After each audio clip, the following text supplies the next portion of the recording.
Okay, so welcome everybody. Sorry for a slightly late start call from the Cabinet Office at the last minute about transforming rehabilitation. So apologies. Have we got any other apologies before we start? Chair, Nigel Costello is due to be here, but he's just running 5-10 minutes late. There's a chair at the end of the table. He'll join us shortly. Okay, and Michael Porter and Will as well. Yeah. Okay. All right. Get my pen to work. The minutes of the previous meeting. If we take, is there anything? If we just take, we'll go through them page by page. I'm assuming page 1 is all right. Page 2. Chair, on page 2, well, we've got VMP as the first bullet. Is that actually bumped? Is it? I think it's T. I also think that anybody reading this minutes won't know what that is, so we need to spell it out as well, please. Chair, just as, it's not as an action, but just to give you some indication, I have gone back to Yorkshire Ambulance Service, and asked them for dates to chair that, to approach them with on the mental health issues and on any wider issues that either link to transportation or actually early intervention on their part on what else they can do. And I've had feedback from the other three forces in Yorkshire region in relation to work that's going on with them and the Fire and Rescue Service. So there are options to reduce our demand or help each other reduce demand. So I've got that. I've asked them for a date. I said I'll go to Wakefield, so there's not an awful lot else I can do. Thanks. That'd be helpful. Can you keep me abreast of that? Because obviously, in light of the stuff, the bills that's going through Parliament at the moment around the collaboration of Blue Light Service, it'd be very interesting. Yeah, thank you. Any comments on page 3? So that was page 2. Is there any issue? Is there an update on the third bullet point, or are we still in the same situation as we were? Yes, we're still in the same situation. Right. Okay. All right. Just for awareness, I've asked Nigel to help draft a letter that I will be encouraging both chairs of the Children's Safeguarding Boards to be writing to your good self around what we feel is a lack of service provision in this key area. We did previously write in June, July, so I think we need to put the pressure on around that service provision. Yes, and Will has also, if he were here, he'd update as well, but he's also prepared some documentation to go to the Minister as well, so that letter will be very helpful. If we're very keen to move that on and see what we can do, because obviously the situation at the moment is not good.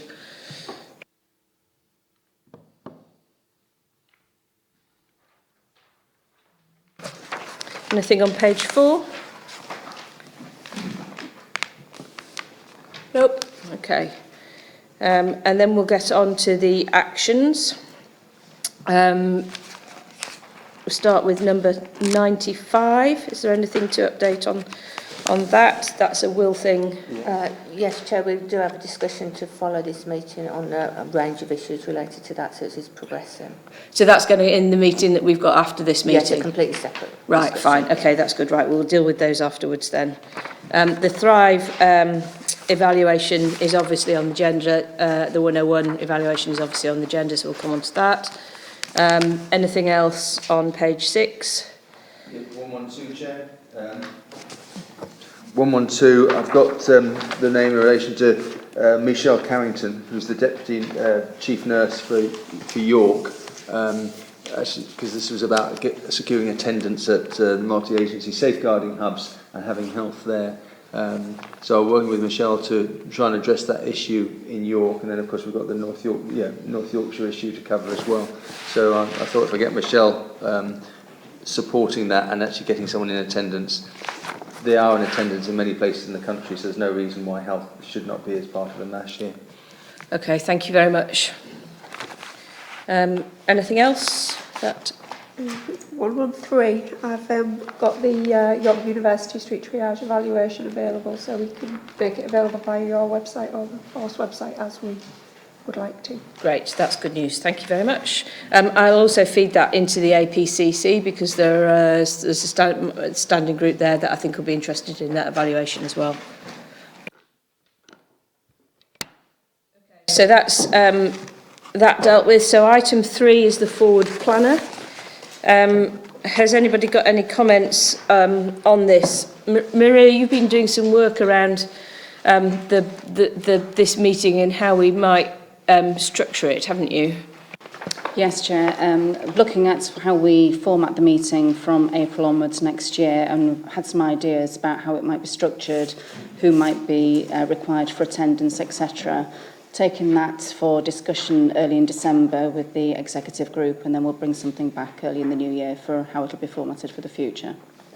Okay, that's great. And in the meantime, is there anything on the proposed thematics that are coming up that we think either do we all agree with that, or is there anything that we think that should be on there?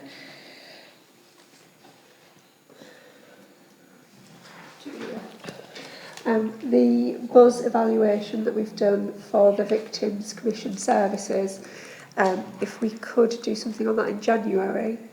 Yeah, I'd be keen to do that. Yeah. The other thing is, obviously, we've got on the 22nd of December, we've got People First, and then we've got the 6-month review, including financial business planning. That probably is likely to be quite important. Yeah, I'm not sure whether we'll be able to have a very detailed paper then, because we will have only just recently had the figures. We're probably expecting to get them on the 17th.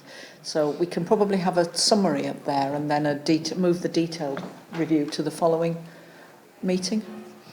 Okay, that sounds good, Jane, because I think we will want to have a discussion around the finances at that point, because it'll be the first time we've got a chance to discuss the implications of the detailed settlement that we get.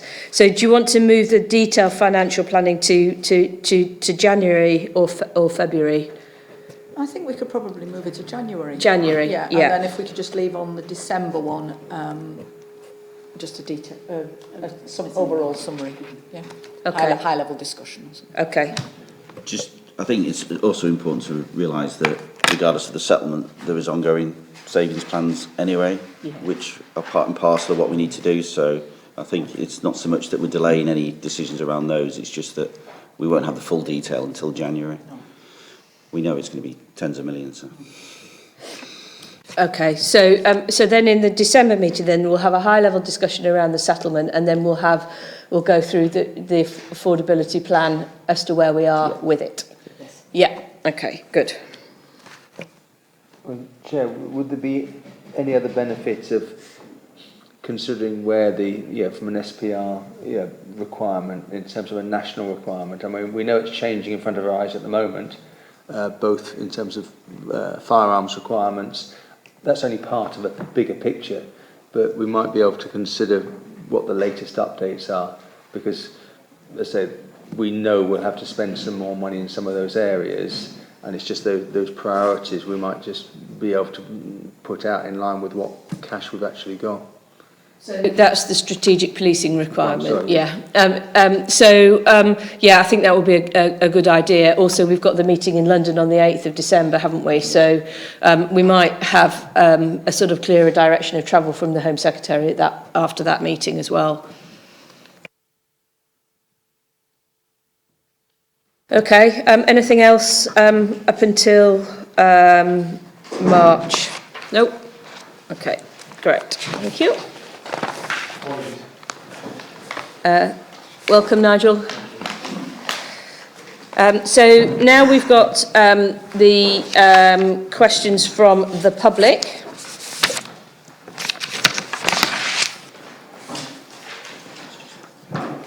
So we have one here from Mr. Bullock from Harrogate about the use of police vehicles. So when funds are so tight and police numbers are being cut, how is it possible to justify spending money on cars and buildings whilst taking police off the streets? Buildings and cars are indulgence and a misuse of public funds. We have had a spate of new buildings of police stations costing hundreds of millions. There is an ongoing expenditure on top of the range four-wheel drive vehicles, which is an obscene indulgence. Police cars are well maintained and should be made to last until the financial cuts are over. As in France, the police should have basic transport to reach incidents. Traffic vehicles and ARVs can be fast, small Fords or similar, not 50k off-roaders. Big boys' toys at public expense is difficult to comprehend. Can I just answer something generally on that, and then perhaps we can have a discussion about the fleet and the way in which vehicles are purchased and managed? Would that be helpful? Yeah, okay. So all of the decisions that we make around buildings in particular are looking at the moment to rationalise our estate and save money whilst still providing an accessible service to the police. There are a number of specific decision notices relating to decisions that we've made around the estate, and the public can see that we are taking quite a few measures to try and make that more cost effective. So, you know, good examples would be co-location with other partners in different areas, and a range of things. I'll then hand over to Richard. Richard, is that all right on the fleet aspect of it? And perhaps one operational colleagues can say something about the way that vehicles are used. Okay, yeah. I mean, we do use these vehicles, and we have made a response to this. You mentioned the police cars. The ability to respond quickly is very important for these vehicles, and the vehicles are necessary for what we do. But we do everything we can to keep these costs low. I mean, we are in a consortium with 21 other forces to make 22 of us to buy these vehicles at extremely low cost. We can't reveal those costs because of commercial in confidence. But basically, those vehicles are only 4% of our fleet of over 500 vehicles. And those vehicles are used for very high performance work, coupled with the ability of 4x4 capability to respond to various areas of our rural capability as well. And as you've seen with the recent events, we need to be able to get those operational requirements there very quickly. Could I just make a comment, Chair? I mean, I object to big boys' toys as a comment in the question because we have female officers in firearms and in road policing group, and so it's for general officers, just as a comment. The second comment, I think, is that we have ARVs, armed response vehicles, which we have to comply with the loads they carry, and they, by definition, they have to be bigger vehicles than actually 4x4s. So Richard and his team have done extensive work to make sure they do provide good value for money. And as I noted my cost last week operationally, officers and staff have to get to some of the most remote places you can possibly think of in this county. And so we deliver services to very remote farms, very remote locations, some of which are only suitable for 4x4s to get to. So I think in combination, that percentage of our fleet being four-wheel drive vehicles is quite proportionate. Anybody got any other comments they'd like to make to this? Just on the obviously on the estates, we have a estate strategy, as you said there, in terms of making the savings on the estate, cutting our revenue costs. The phase one of the estates, which you've seen the decision notices coming through. I mean, over the next 30 years, we've made some comments there about the, and we posted the answer there. But on average, over the next 30 years, it's about £500,000 a year. It's averaging out over reducing our revenue costs on the estate. And I think there's a general principle, really, that it's police officers that deliver policing, not buildings. And so our priority is absolutely to reduce the cost of the estate so that we can keep as many police officers in our communities as possible. Okay. Anything else on that? No? Okay.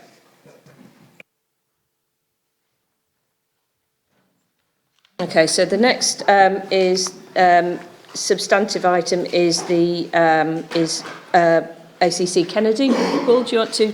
Yep. I propose to leave our introduction, and those at this end of the table are going to just kind of contribute to the presentation. That's okay. Thank you. Sorry. The purpose of this presentation is to explain our approach to transforming the organisation. And basically the objective there is to maximise the use of resources and technology, drive down costs and improve services. And there are three interrelated work streams which we'll discuss in a moment. The first being collaborative services, the second being local policing, and the third being enabling services. And those are really the three arms of our approach to transforming the organisation. The bullet points of the next slide really set out the strategic context, and in summary, the objective is there to transform the organisation in the context of austerity and the affordability programme, to ensure an effective police service and also meet the priorities set out in the police and crime plan. One of the ways we propose to do that, as I touched upon, was through collaborative opportunities, and the Evolve programme is the main plank of our approach to collaboration. North Yorkshire Police is committed to making best use of resources, and we've demonstrated that through the Operation Policing model over the last couple of years. We've remodelled some of our services, for example, through the introduction of investigation hubs and serious crime teams, and that work is ongoing to constantly challenge the effectiveness and efficiency of the work which we deliver. And the key part to the context is exploiting the new technologies which are available. So that's not only procuring, but also making best use of mobile working modes, which is mobile asset utilisation deployment, and other systems as well. And cutting through all those points is the aspiration, not just to be a good service, but to be a great police service. Paul, I've got a question. Can I just, so obviously there's quite a lot of discussion in the media. It's reached quite a pitch recently around the police's ability to provide an effective service with the cuts that are being made. Can you, I mean, in North Yorkshire we haven't had the same level of cuts because of the proportion of our local taxation in comparison to central funding. How would you answer the public when they ask you that question? Well, we are facing an austerity. We know we need to deliver police service with a smaller budget in the future, and that's the reason why some years ago we started to transform what we do. But our challenge is to be as effective and as efficient as we can with the services that we've got. We do regularly make comparisons with the police force across the country, and we know that other forces are also making cuts and planning cuts. And in my view, the scale of our cuts is probably not on a par with some other parts of the country, and I think we are at an advantage because of that. But the transformations which we've already introduced, such as investigation hubs, such as the serious crime teams and other initiatives, so far the early signs are good, but we need to make sure that we continually improve and make best advantage of the change we've already put in place. The real challenge coming up is to embed technology into operational policing, and there's a general consensus of view that's really the real transformational change which make us more efficient in the future. So the public can be reassured then that the police here have enough resources to do what they need to do? Well, so far we are the safest county in the UK. We're successful in many aspects of policing, but we can't be complacent. There's a challenge there because we're going to be a small organisation with a smaller budget, but so far we are successful in delivering policing services in the age of austerity, but that challenge is not going to go away. Okay, so I'm going to be really pedantic now. The safest country in England, not the UK. I think Dyfed Powys has got one over on us in Wales. I think we just need to put a caveat on that, on the basis that what we're currently providing at the moment is a traditional way of approaching the demands that we face. I think that the emerging, and Paul will talk about it later, around vulnerability, and obviously the online capabilities that the organisation have. I do think we need to have a conversation with the public around the level of expectation of the service that they've received in the past. A lot of the technology we are in the process of actually introducing is tried and tested and actually will deliver real efficiencies. But the real challenge is how do we manage what is a chasm between our current ability to manage online issues and the scale of the challenge that every force in the world probably is trying to deal with at this moment in time. And it's that move from the kind of very visible to the online capabilities that we need to address. But at the moment, we're in a relatively good position compared to other police forces. Yeah, so I think that when you go and talk to the public, very often people come back and say they've had some sort of experience of online fraud or scams or something. And, you know, very often if you ask somebody in a room of 100 people, half of them will put their hand up and say that they've been targeted. And that gives a sense of the scale. But because it isn't on the street, somehow it doesn't seem to be as visible a challenge for the police, whereas in reality it is. And I think, you know, just because the police are not are sat at if they're sat at, they have to be sat at a computer to deal with those type of problems, and therefore they're not out in a community being visible. And I think that changing nature of crime is something that we need to talk about. The other bit of context, I think, is we don't deliver in isolation, and actually the impact on our partners is quite significant. So trying to find those structures and policing mechanisms that take those into account. So I think there is our aspect, but then there is that knock-on effect and the enabling forces aspects, because, we're not delivering in that island, and a significant amount of work being done to see how we can best deliver and not be impacted so much. Chair, for me, I was going to touch on the partnership agenda. I mean, there's certainly, when you look at some of the proposed reductions in some of the health budgets, which aren't controlled as part of the NHS but at the local authority, a lot of that is long-term prevention related, and so there are factors in there. I think there are issues that we're seeing. I mean, you mentioned online. A survey over the weekend said 1 in 5 people in the country had lost money online over the last year. So, and again, you take some of these surveys, depending on the quantity, but we accept there's a significant percentage of the population who do lose money online. Some don't report it for embarrassment purposes. Some don't think it's significant enough to report. What we do know that is significant is that there's a proportion of people in this county who are vulnerable and are losing money online, and that vulnerability is being ruthlessly exploited by organised crime groups. And I think we are one of those forces that make sure we share data with trading standards, so all the action forward data that isn't being necessarily pursued in investigations is shared, and is shared online with our trading standards partners. Not every force in the country does that, which is important. I think the other issue we've got coming up next year is the changes in the criminal justice system, and they will bring about some significant pressures for investigators in terms of the timelines that they will have to operate in. It'll be across the country, better case management for Crown Court will be across the country, but all the offences the Chief Constable was talking about largely are Crown Court offences. So our actually culturally we'll have to get to the point of investigating and trying to plan those investigations from the earliest possible point. Then we'll have a very tight timeline in which to produce a quality file that can stand the scrutiny of being properly adjudged at Crown Court. They will add pressures on the police service that we haven't seen before, and certainly on our investigators who deal with the volume of those offences.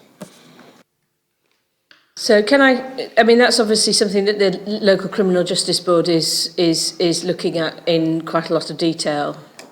Yes, it is. But again, I suppose I echo the Chief Executive's point.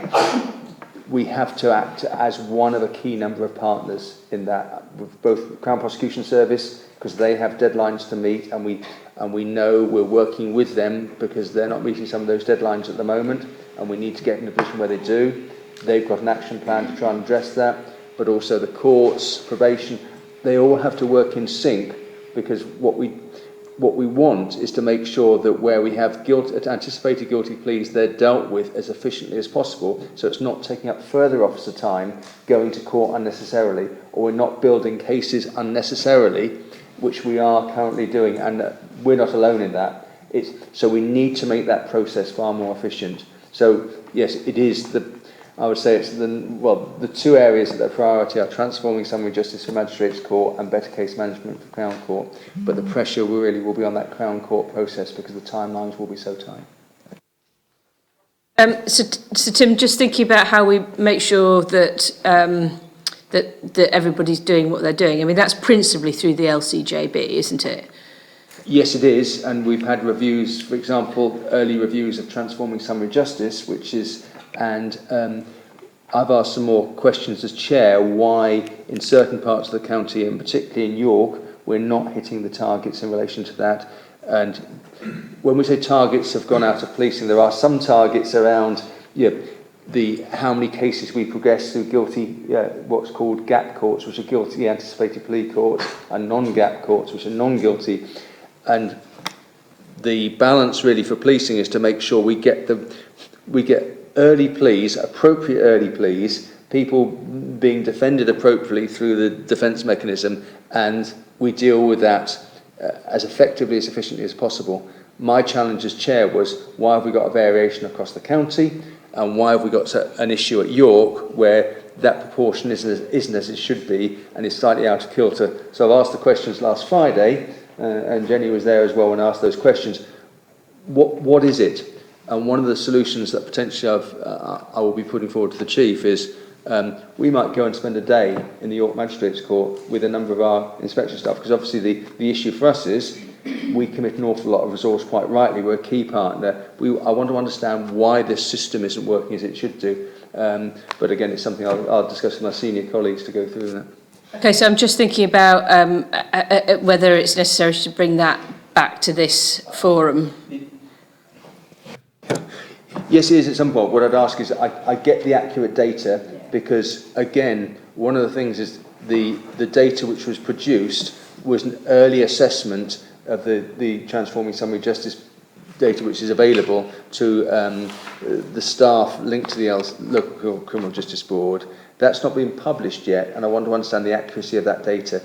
I will bring it back on behalf of the board, because rightfully you and other members, other colleagues should be questioning why we're not hitting those particular indicative performance targets. Okay, so I mean the other thing also relates to the visibility of the work of the LCJB, which I think I think needs to be more open and transparent, and I've sort of said that openly before. As we're going through a process of looking at the OPCC website, and one of the proposals was to have a section on that for the LCJB, which I think would be quite helpful. And the LCGB quite welcome that. They said there's no issue at all. We'll put all the information out there. The difficulty is, for the public's perspective, you can put a massive local criminal justice board data out there, but to be blunt, it's very difficult to actually make sense of. So we need to make sure what we put out there is consumable for the public, and not in the sense of we just need to make sense of it for them. But the board is more than happy that that's a process by which it should be put in. And there should be links to our new website as well, so the two interlink, and other people's websites. But certainly, in fact, they welcome the opportunity to host it on your website. Okay, so I mean that's already part of the process of the OPCC website. It's the same company doing that as doing the NYP site. So between everybody, we should be able to link that up and make it more accessible. Okay. Just one more point to make, which as efficient and effective as we want to try and be, the other thing that we have to be cognizant of is that we're surrounded by 7 other police forces, some of whom are actually facing significant cuts, and we are seeing operational impact of that, particularly in the area around Harrogate at the moment, around the burglary issue. And I think one of the issues for us is about shrinking together with the other agencies, both police partners and the court process as well. But there's starting to be a real significant impact on the reductions in other police services. Is that something we would take up through the RCB? Yeah, I mean, we're speaking to other colleagues, certainly in West Yorkshire, around some of the ability for them to support ourselves on certain operations. But it's an issue we can raise with RCB, but obviously it goes beyond the Yorkshire and the Humber region as well. Yeah, so RCB is the Regional Collaboration Board. I'm falling into the trap now. So I think you know, I mean, we're going to have a look at the implications of not just other police force cuts, but also the, you know, I think we've seen some work around the first contact review and social services and that sort of stuff, and to try and keep an eye on all of that. So, Chair, of course, to move on, first of all, discuss the collaborative services work stream. Okay, so as ACC Kennedy has said, under the Transforming the Justice arm, I lead for the 3 areas. I lead for us on the first area, which is collaborative services. Under collaborative services, we've got 3 deliverables. Firstly, that I should develop agreed collaborative and strategic alliance plans with partners, and I'm going to explain how we've done that shortly. To demonstrate value for money for collaborative services, and we do that monthly through this board, and demonstrate mapping of demand across force boundaries to deliver resources on a collaborative basis, and we do those as we bring forward each project. So if we can just detail our current arrangements for the operational collaborations. So there are 3 principal operational collaborations, and those are firstly within Yorkshire and the Humber. That's the 4 forces of North Yorkshire, South Yorkshire, West Yorkshire and Humberside. The second area is what we call the Evolve project, which is our operational collaboration with Durham, Cleveland and obviously North Yorkshire. And then finally, what's called the National Police Chiefs Council's number 2 region which is collaboration agreements within the seven forces of Yorkshire and Humber, which includes, including Cleveland, Durham and Northumbria. So I'm just going to go through each one of those in detail first, starting off with the arrangements for Yorkshire and the Humber. Within Yorkshire and the Humber, we have lead force arrangements with individual forces taking responsibility for specific areas of delivery and then delivering them on behalf of the four forces. And they're held to account for that delivery through various meetings, which include an ACC's meeting, a Deputy Chief Constable's meeting, the Chief Constable's Operation Board, and what you just mentioned, which is the Regional Collaboration Board, where the 4PCC sit. And what I was going to do is firstly highlight what each of those forces do and then what are responsible for and how they're progressing against each of those priorities. So firstly, we'll start with South Yorkshire. South Yorkshire lead for the four forces in two areas. One is procurement and the other one is firearms training. Procurement has just been subject to an annual review. We're largely happy with the arrangements in place for procurement. There's a new lead, a person in charge of the regional procurement who's brought a new impetus. We're just linking that back into some of the key performance indicators that they have to report on through the agreed framework, but largely we're happy with the arrangements in place for procurement and the service that we get from procurement. The second area for South Yorkshire Police is firearms training. We train jointly as four forces in all aspects of firearms training, so that's the operational armed response vehicle drivers, the commanders, the sergeants, etc. And that enables us to have, whenever we attend incidents, to have exactly the same command protocols in place. It allows the easy transition from one commander to another commander, where an armed operation starts in one force and then moves to another force under a broad framework agreement.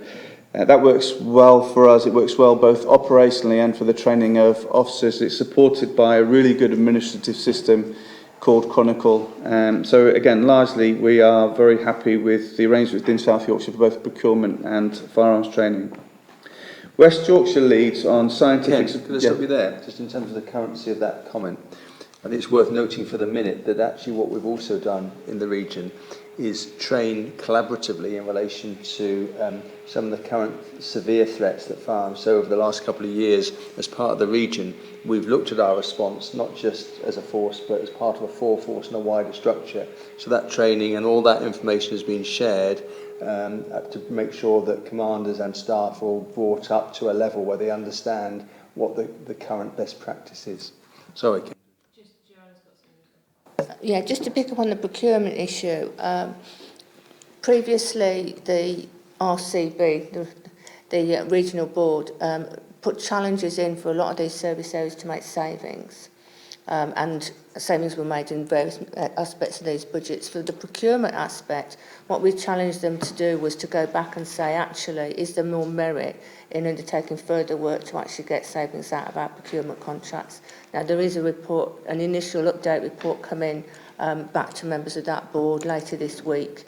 And I did meet with the new lead within a regional procurement last week, and she's very excited on the fact that that would be a one-step process. It does link back to the issue on fleet, because I think nationally fleet has been an area that has had that successful collaboration, and we can drive that more. Also, just linking back to, we talk about Yorkshire Ambulance Service, I think now regional procurement are actually looking at how they can work with other agencies such as the Yorkshire Ambulance Service as well. So I do think we've got some added momentum, but it will be a critical issue for us to look to see whether or not we want to invest more in that area to gain more savings from better contract management, procurement, etc. So because, I mean, it would be fair to say we've been quite disappointed by the savings that we've had from that and feel as if it's not really delivered in the way that we would have liked. Yes, and I think that the challenge is, right, there's some key strategic aspects and some pointers that I've given from our perspective of where we would like to see improvements made, and for a real useful technical assessment of what resource requirements we need to do that. Because of all the technology investment that we wanted to do, we actually did supplement the procurement capability on IT procurement. And I think that has seen benefit because we've had a dedicated member of staff that we've paid for separately to help us with that. So again, I think we need to take that back to the regional board and see, right, so what is the demand on that area? Where are we really thinking we need to get savings out, or we can do things differently to drive down costs and also get us the kit and equipment in the timescales we need? I think we need to pull that back up to that strategic discussion as well. Okay, so maybe because the RCB is the end of it's this week, isn't it? So let's maybe bring that back in December here then, and look at when we're looking at overall affordability, because we've had a sort of contract squeezing process here in NYP, haven't we? So should we bring it back then for update? Okay, all right, thanks. Okay, thank you. So I was just moving on to West Yorkshire. West Yorkshire provides both scientific support and what's broadly termed Odyssey, and I'll explain Odyssey shortly. So, but if I start off with scientific support on behalf of the 4 forces. So what this does is when scenes of crime officers go to various scenes and identify fingerprints or DNA or etc. Scientific support is where those returns are triaged to make sure we get the best and prioritised scientific support service to turn those into identifications of the offenders who've committed the crimes. And they also provide our link with the forensic services to make sure they're properly triaged so we can get good value for money and don't waste money. The performance of the scientific support services has not universally achieved all its service level agreements in line with the contract. Their performance is improving, but we continue to put pressure on them to continue to improve their performance through the ACC's assurance group and the Deputy Chief Constable's meeting. And there is some signs that that's improving month on month. So because obviously they'd missed most of their KPIs, hadn't they, previously? Yes, they did. Yeah. Do we know why, what the main reasons are? Yeah, there's 2 aspects. If I just break down 2 aspects, one is the operational impact of that, and the second one is the technical performance. The operational impact largely from the detectives who use the service principally, we're reasonably happy with. We get good returns, they process it relatively quickly. It's just not in line with the original service level agreements. I think the original service level agreements were probably ambitious to start off with. They had some technical capability failures initially that are now being rectified. And so I would say it was probably 2 things. One is the technical failures that are now being rectified, and the second one is some possibly ambitious service level agreements that they're now starting to work up to that they couldn't do before. So Nigel, because obviously in your area the SSI is really important, are you getting what you need from them? Yes, I think so. I think, as Mr McIntosh has just said, I think the delivery is working. I don't think there's any backlog for us at the moment in relation to idents or anything like that, so I think it's working as it should be for us. So it's an important service. It's an important service for us in getting the best value for money out of some of our scenes and turn them into identifications, which turns into better support for victims and convictions at court. So largely we're happy with them, but we manage some of the performance issues monthly through the ACC's Assurance Board. Tim, did you? I was only going to put it in context, Chair, that actually in relation to hits per scenes, we are second best in the country. I don't know who is first best in the country, but North Yorkshire got the best, the second best service in the country, so better than any other force in Yorkshire and Humberside. And so that puts some of the issues into context, because I know, through both ACCs, they put an awful lot of pressure on the head of scientific support. But I suppose in context where we are disappointed in some areas, we should actually recognise the fact that that's, from an investigative point of view, in scenes we do attend and returns we get, it gives investigators a fighting chance to identify offenders. Okay, the second service that West Yorkshire are responsible for delivering is under the broad heading Odyssey. Now, each region in the country is required to develop a regional organised crime unit, and that's linked to some national funding. The regional organised crime units comprise 12 core functions. So, for example, cybercrime, regional undercover, etc. So there's 12 core functions. West Yorkshire deliver those 12 core functions under Odyssey and run a whole series of operations linked to regional tasking. So there's some assets that are deployed and held regionally that the Odyssey team identify where the priorities and where they'll be tasked to. We sit on that tasking arrangements, and if you imagine that criminals don't respect borders, so operations that might be conducted in West Yorkshire have a direct link on crime that happens in North Yorkshire, and you've just mentioned one previously about burglaries in Harrogate, where some of the criminals are coming out of West Yorkshire. So we're happy with the arrangements for Odyssey. We get a monthly report at the Regional Assistant Chief Constable's Board of all the operations, including where they impact on each of the 4 forces. And again, we're happy with the arrangements for Odyssey.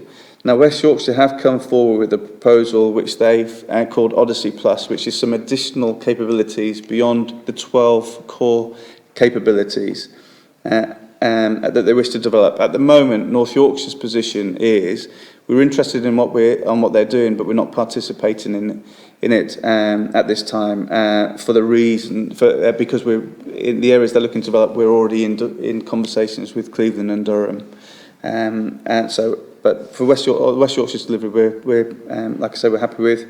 Humberside have responsibility for public order training. And just ask on Odyssey. I went down to and meet them, and the officers there were talking about. I mean, there was clearly a lot of good work going on there, but the funding's changing, isn't it? So the overall funding levels is remaining the same, but the government's sort of moving the pots about, it seems to me, within the overall funding.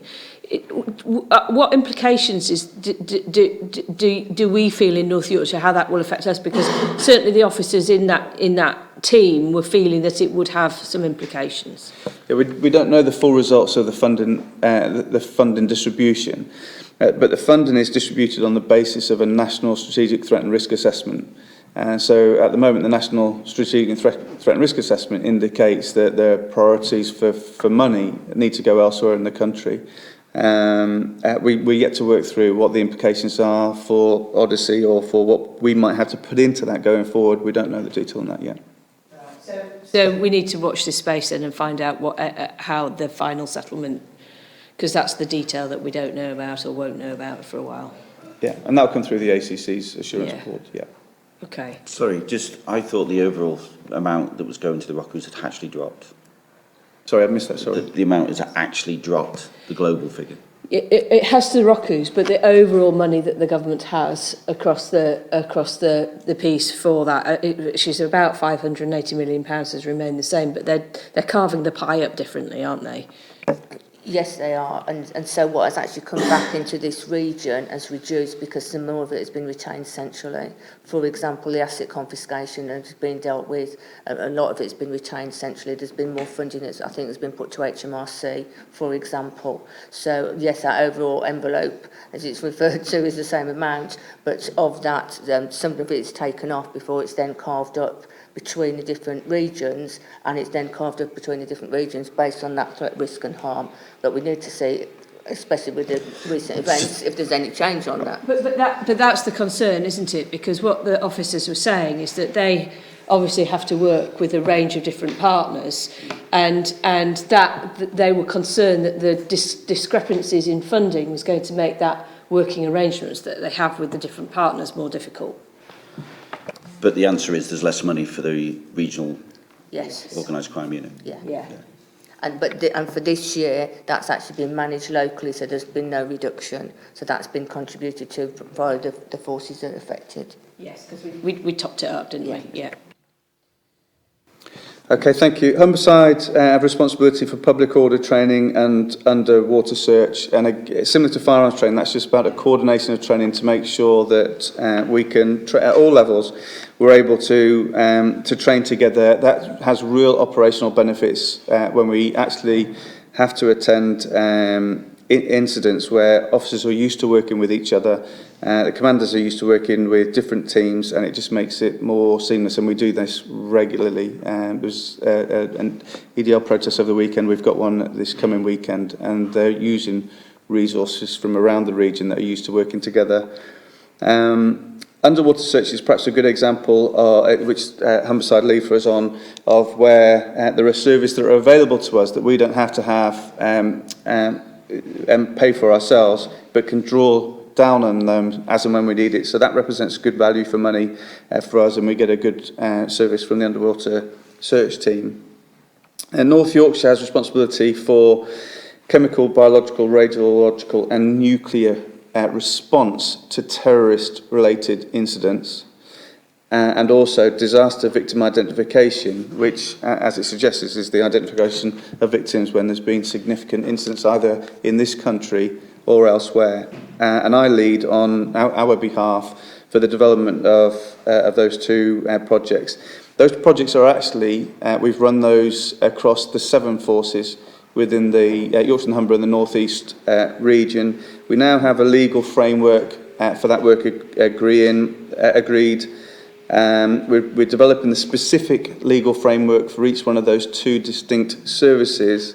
And the only outstanding issue for us is agreement on the Casualty Bureau arrangements. And that is, if there was a tsunami in the Far East and we were required to send resources out as part of our disaster victim identification service, and North Yorkshire sat in there, or this region sat in the chair, then we would arrange the Casualty Bureau, which would take the calls. In fact, Nice leads for us on that side of it, which would take the calls, develop the investigative response, identify where the casualties are, get them properly identified, repatriation arrangements, etc.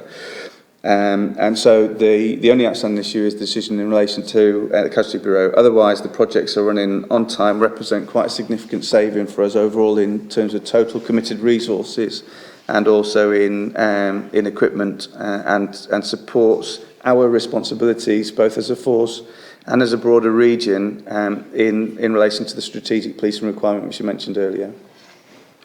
That's the totality of the arrangements within the lead force arrangements in Yorkshire and Humber. The only other thing worthy of note within this section is that we take over the chair of Yorkshire and Humber in January. It's an annual rotation, and we take it off South Yorkshire.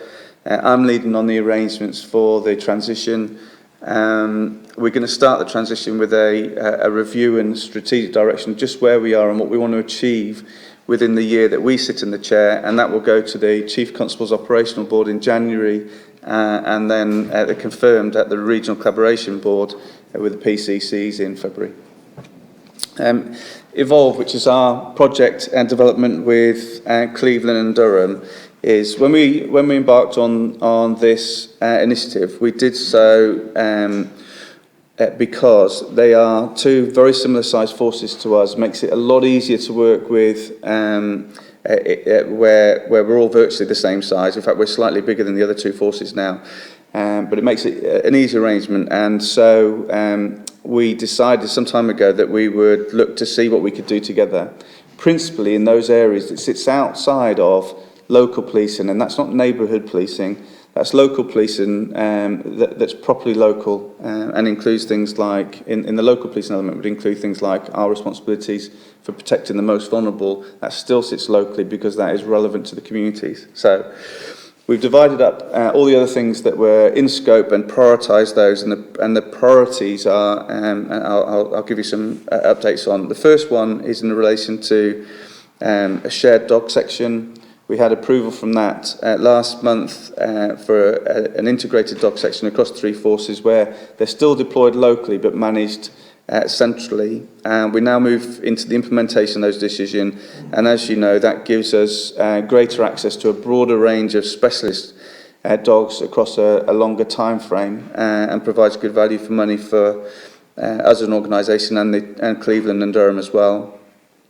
The second area we're looking at is on legal services, and at the moment we're just developing what would a single legal service look like. Integrated major crime, we're developing on a 2 force with North Yorkshire and Cleveland. We're just doing some further work before we make final decisions on that, which is linked to the resilience of the investigators, and then we'll make further decisions on those coming forward. The HR work stream is about ensuring we have the same processes, procedures, guidance We developed a prioritised list, and we're going through those systematically to make sure all our policy, procedures and guidance remain the same. And then finally, we have a Storm Police Innovation Fund bid. The Storm is the technical system we use in our control rooms. We're looking at how we can combine that more effectively to provide greater resilience across the control rooms, and also to provide visibility in each of those 3 control rooms of resources that are shared. And then finally, on this section, is the National Police Chiefs Council number 2 region, where the only thing that's on the agenda for us looking at could we work closer together is the regional organised crime units. I've explained Odyssey previously. In the North East region, they have something similar called the North East Region Support Unit, and we're just seeing whether there is a business case to join those 2 and if it will provide better value for money. And that's it. Just for information of the public, is that the counter-terrorism capability is actually managed and run at a regional level as well, which reflects that long title is actually the old Government Office North East and the areas that were covered by that.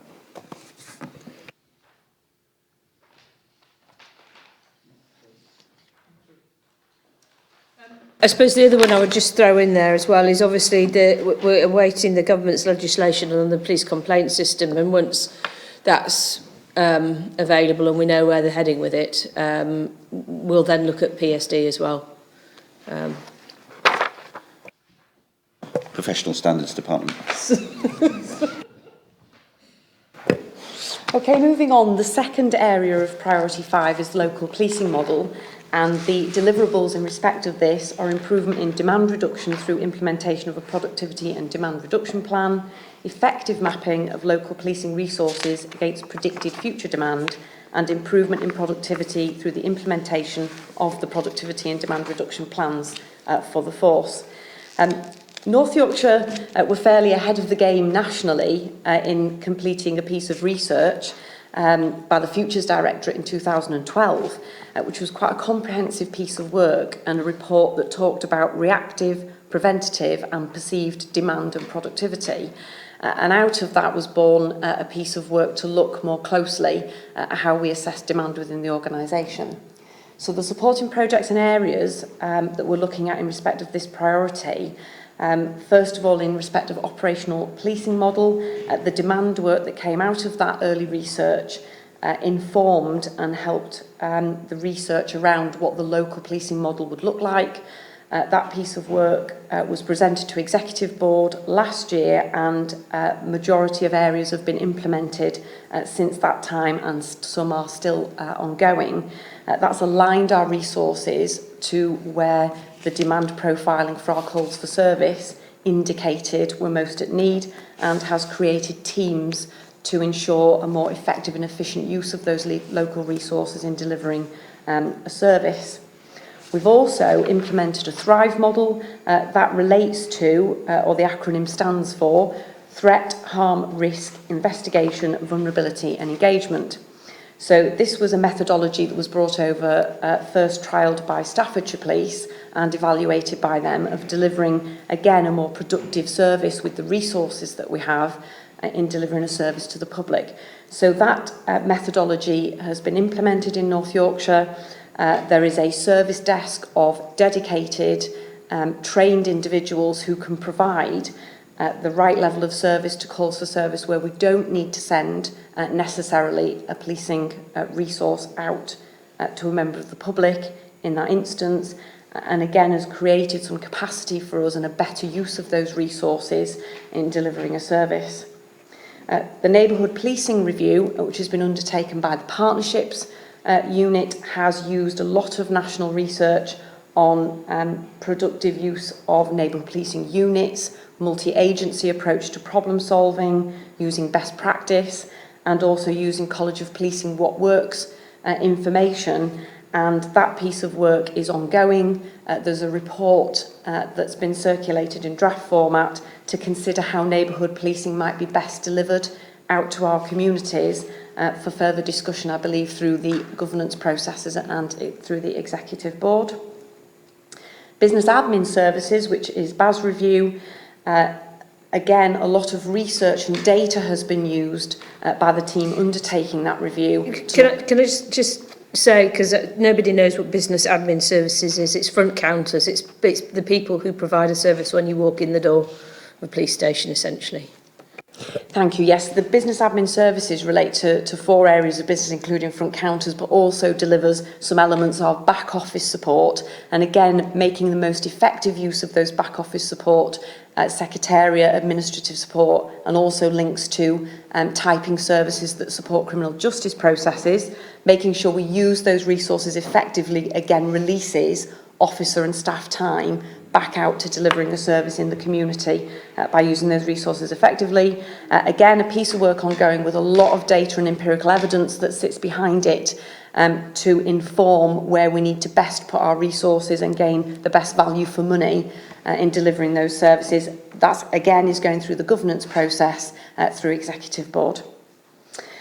We are currently engaged on the National Productivity and Demand work stream. Mark Bates, who works in the organisation, is on one of the 4 national work streams, which will hopefully give us a good insight into some of the work that's taking place. There are many forces that haven't undertaken this area of work yet, so to be at the forefront and have a member of staff that's actually on the national team should aid us and assist us to develop our own plans locally in respect of productivity and demand. As you'll know, the College of Policing have undertaken a piece of work that looks at traditional forms of demand, such as arrests per head of officer, and criminal justice processes, and that work is developing to look at more local demand data for North Yorkshire and other forces. So this is going to become really important, because when we're marshalling our arguments around the funding formula, this is going to become really important. So I think at some point we need to just sit down and actually look at the work that the College of Policing are doing and the work that Mark's doing, and some of the work that I'm doing through the National Rural Crime Network with Chief Constable Prince as well. So I think we need to try and look at all of these things together. I am concerned when we first looked at the College of Policing model, we looked at it and thought, there's aspects to that in North Yorkshire are different because of our, the things that we have to deal with here. We need to look at this carefully. Chair, I would suggest we're on a journey in understanding demand. I don't think we're quite there yet, but it's worth pointing out that we have been inspected by HMRC over the last 2 years as part of their efficiency programme, and their grading of our approach to demand has been complementary, better than many of the forces, but we're not suggesting for a moment we've absolutely nailed it. But so far the demand work which we've done over the last 2 years, compared to other forces, has been quite advanced. Yeah, I'm aware of that, but I think it's a question of we need to look at it with a slightly different hat on, which is not around how do you organise your resources on the ground, but how do we make our argument for making sure that we get the resources we need from central government, if you see what I mean. Thank you. As I said, we're awaiting some of the local demand work. I'm not sure if everybody's seen, and it's on the College of Policing website. It was a one-page resume as a diagram, if you like, but it was very traditional police-related demand. And they are saying that they're going to do that piece of work locally so that we'll be able to see what that data looks like for North Yorkshire. But of course, it's much more sophisticated than that, as we know, in respect of the productive use of resources rather than that traditional type of resource. It is worthy to note, I know we've said it before at these meetings, but as of today, just under 42% of our demand coming into our force control rooms comes under a broad heading of social welfare type calls, 42%. And intrinsically the problem is that we are the only service that provides a 24/7 call handling function where someone can ring up and say, from a social welfare perspective, who else do they ring it to in the morning? And ultimately, some of the work we're doing, as you know, around mental health, but around other issues, their only option is North Yorkshire Police 101 or whatever, sometimes 999, but sometimes 101, and I know we're going to discuss that later. But that fundamentally is one. There is no health-based 24/7 call handling facility unless they walk in themselves or taken by ambulance. And until we fundamentally get to that early point, we're always going to be handling calls for other people. Now, how we manage that demand is another issue. But I think that is at the crux of the problem. We are there handling a range of agencies' demand for them in the first instance. We might be getting better at channeling them through into other areas, but therein lies the nub of the problem. I think the other thing that we need to do is we are getting better at understanding the demand and how we deploy our resources, and the technology will significantly put us way ahead of most of the forces in the next 6 to 12 months. So what are we going to do about it? Because it's around prioritisation and what the focus is. We know that we have no statutory responsibility to attend certain types of road traffic collision, but we attend several thousands of them every year. And that becomes a choice about what we do or don't actually use the less resources that we're going to have in the future to focus on. And again, Paul and Nigel no doubt will be indicating an area that we're going to have to put more resources into, and there are no more resources, so it's going to have to be a redistribution. And we as a service have been pretty dire at actually saying no, because it's not within us. We traditionally say yes to all sorts of things that aren't our responsibility. I'm just conscious of time, and there's a lot of bullet points on all of these slides. So can you just, if there's anything in particular, Lisa, that you think you want to highlight rather than going through each of these individually, I think that would be very helpful. Very briefly then, to round up, I think the key message from this is that we're engaged with the national work. We've got an opportunity to feed into that national work. So I think some of the points that have been made in this meeting we need to take forward and say to Mark, when you go to these national meetings, these are the elements that we would like to see coming out the other end, and have a look what comes out. We've got a lot of work ongoing in respect of time-based data on the activities that we undertake. So MORDS will give us lots of data on where our officers and staff are, what they're doing, what their time spent. And the mobile working project will also provide us with a rich source of activity-based data that's time-based, so we can see what the demands are on our officers' time and assess that against some of the demand profiling. Bearing in mind the time, unless there are any questions on that, I'm happy to move on. Also, just as whoever's going through the next lot of slides, bear in mind that we have got decision notices in the public domain about some of these things, and there's probably no need, for example, unless there are any particular issues, to talk through, for example, Alverton Court in any great detail, because if there are any issues with that, we'll come and deal with those separately.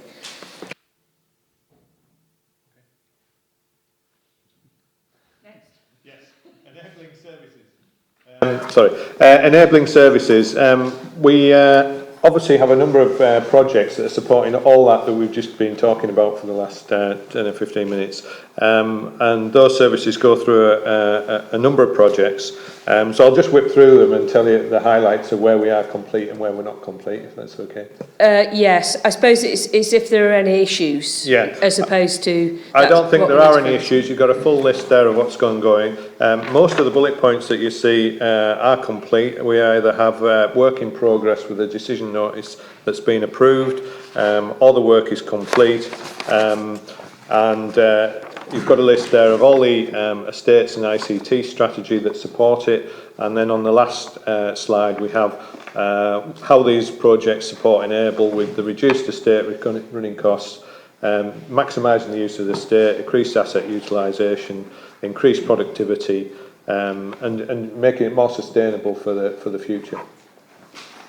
So, I suppose, I mean, a lot of these have got savings attached to them.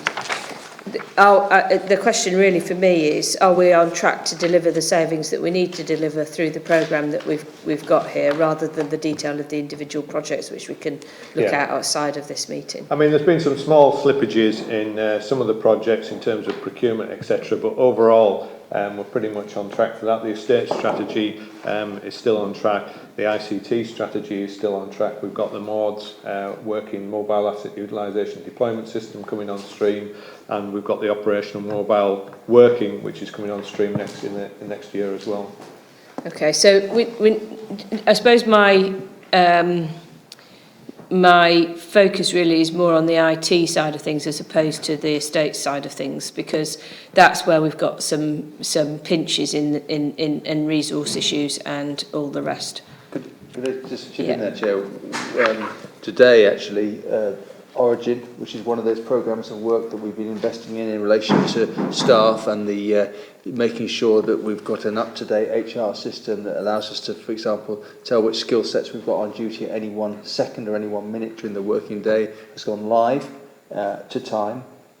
So that's significant, and I'd like to pay credit to the IS staff and the rest of the implementation team, either in HR. It's largely HR and IS who've been doing that sort of work, and it hasn't been without its challenges in relation to suppliers, but it is live today.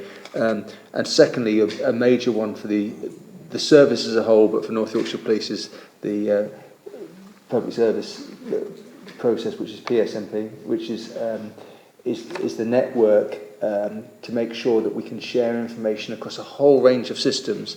We have a monthly reporting process into the Cabinet Office as part of that, and we are online to meet our expectations. There will still be some work ongoing in the first quarter of next year, but at the moment, again, the team, and I sent Sadiq, who's the head of the IS department, an email on Friday night thanking him for the work they've done. We obviously had some difficulties in terms of some of the baseline work we had to do, but they've got us to a position where it's accepted nationally that we are at a point we're on a timeline.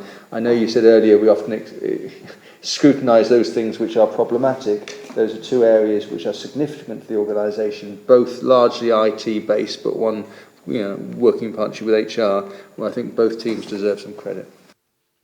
I mean, I know that PSMP has been all-consuming. So, I mean, once that's out of the way, will that help alleviate some of the sort of pinch points, if you like? It will, but obviously we have a number of projects that are still ongoing. We have business as usual, of course, and then we've got some major estates projects coming forward, including the relocation of HQ over the next 2 years. So we will have a constant stream of work coming through, but I think we're positive in the way we can deal with that, and we're putting the resources in place to do it. One of the future demands that we're going to need to look at is what are the next steps of investment that we make, and what are those critical points, what's the return that's going to be giving us the best benefit.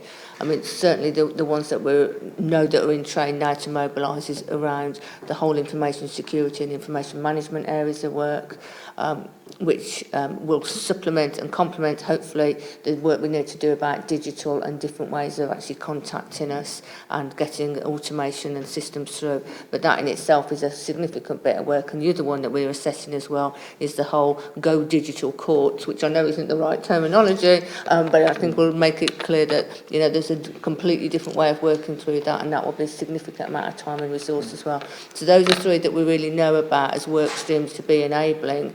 I think we're also mindful of what else comes out nationally, because there have been quite a few things this year that have come, all the timescales have changed as we've gone through the year as well. So far we've been able to accommodate those and work them through, but we are going to really need to look at what we're investing in and what sort of timescale and what our capacity is to do what when. So the other thing that is linked to this is obviously the issues that they've had around the FCR and the power and the switch issue. There was obviously a successful fallback provision put in place, but I suppose I'd quite like some reassurance around that issue as well. Well, I think the reassurance will come, Chair, that there's a full debrief. Chief Lieutenant Oliver was the gold commander for that incident, and we are looking at what's coming out operationally and technically to make sure that any lessons that have been learnt.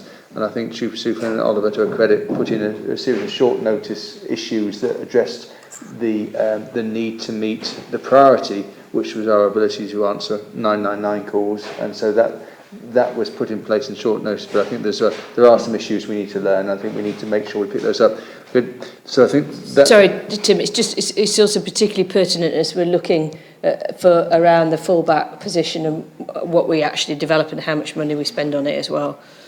It is, Chair, and I think the other thing I was going to say was that whilst Richard, Sadiq and colleagues implemented a raft of changes, we are constantly finding challenges, and Nigel as well in relation, he manages, for example, MAPA, which is the serious sexual and violent offenders. Some of the changes means that technology isn't always complementary, so it poses operational risks.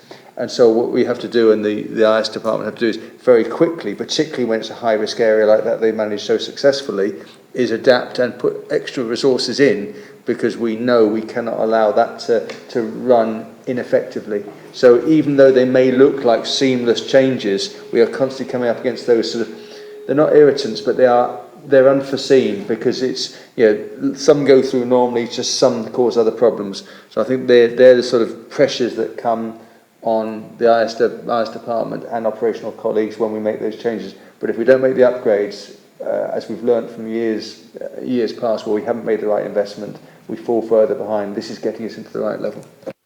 Okay, so when is the Gold Group meeting to review the FCR? I believe, Chair, there's one further meeting left, and there's a need just to debrief that, and I would suggest that thereafter we're in a position to report on learning. We have had some members of the public contact the OPCC about it who got caught up in it as well, so would be keen to see the report on that. Yeah, I believe that's targeted for early December, because we've already done one debrief, but then that gives us some time to then do the actions and everything else to bring that back again. It's a pertinent time to be doing it, because obviously with the the move of relocation of HQ and the refurbishment of Athena House as well, we're taking all of that into account. So it's good that information will be coming back and feeding back into the recommendations that we made to yourselves in regard to future fallback provision. My understanding is that we didn't drop a single 999 call. Well, yeah, I think everything's was covered. It was a good exercise to carry out in terms of that, although it was a reasonably quiet period, so we need to be assured that we could handle a busier period as well. Could I ask you, because I think there were some issues that we need to address clearly, and I think once we've got the full debrief from Gold, we need to make sure that we as Chief Officer team are briefed on that, and obviously you'll be briefed as well.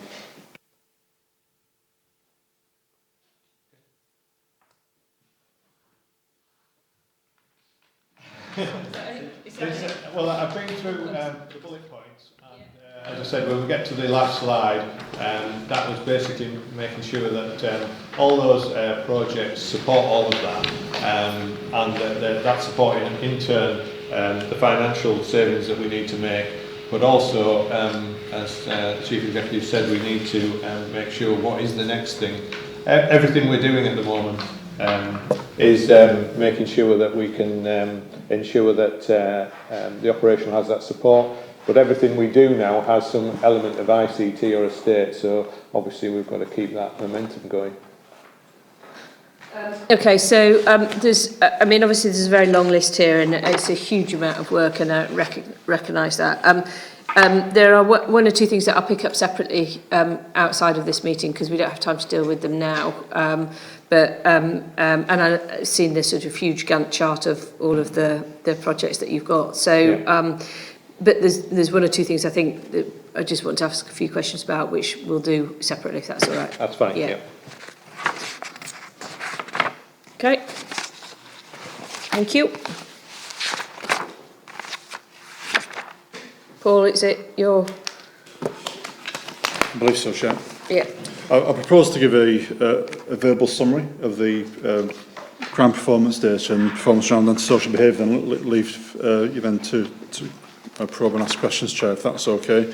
And also we discussed in the last meeting about not only updating on volume crime figures, but also some of the more complex investigations which are also dealt with in NYP. Myself and Nigel will update on that later in the meeting. In terms of crime reporting for the period from the 1st of April to the end of October 2015, I can report there's been a 7.7% increase in overall crime compared to the same period last year, and also a reduction in antisocial behaviour amounted to 6%. As I briefed in previous meetings, I should remind you, Chair, that crime accounts for approximately 22% of overall demand on policing services. The national regional context is important, and it's similar to how I've reported in previous months, is that crime is up in many other police forces across the country and the region, but not all. And in particular, offensive violence and criminal damage are those areas which have seen an increase both nationally and also by North Yorkshire Police. I commissioned a piece of work within the last month to look at factors which may be affecting increases in crime, other than just purely crime trends. So they've included looking at areas such as the introduction of Thrive, which we discussed earlier in the meeting, the increase in crime resulting from multi-agency strategy meetings, because now we can direct input intelligence and information onto our intelligence systems, which generates the crime, and that's causing an increase in crime. Malicious communications is an area which last year was categorised as antisocial behaviour. This year it's categorised as violence. That amounts to the region of 300 crimes a year, so that's a factor as well. The Crime Data Integrity Programme led by HMIC in 2014 has led to crime recording practices, so that's had an impact. And also significantly more recently, the introduction of 24-hour recording of crime, which means that police officers must record the crime 24 hours, within 24 hours of it being reported. Prior to that, it was 72 hours. Now, interestingly, that was introduced in April this year, and when you look at the crime trend, you can see a kick-up in crime figures, particularly around criminal damage, violence and overall crime. So I believe that 24-hour recording factor has also had an impact. And also the increase, and lastly, an increase in historical reporting, particularly around sexual offences. That's also created an uplift in crime as well. So I know those factors contribute to that 7.7% increase as well. But within that, we know also the Paul, sorry, that's interesting, because it's good to see that you've done that since last month. Have you got a report on that? I've just received a report actually part of this meeting, which yes. So once you've digested it and all the rest of it, it'd be good to have a look at that. Yeah. The report's actually pulls together several pieces of work which are already ongoing, but when you put all those factors together, it does explain to some degree the increase in crime. Because there seems to be a discrepancy between the Crime Survey of England and Wales, which is still saying that crime is coming down, and force figures, which are starting to show something different, and we need to understand that, I think, or certainly the public needs to understand that. I think the longitudinal bit is that the England and Wales Crime Survey now, as it exists, is actually the gap between what they say and what the police services say is actually getting closer together, because the police service has got its act together around some of the recording. So you'd expect those two surveys actually, in a sense, to get closer together.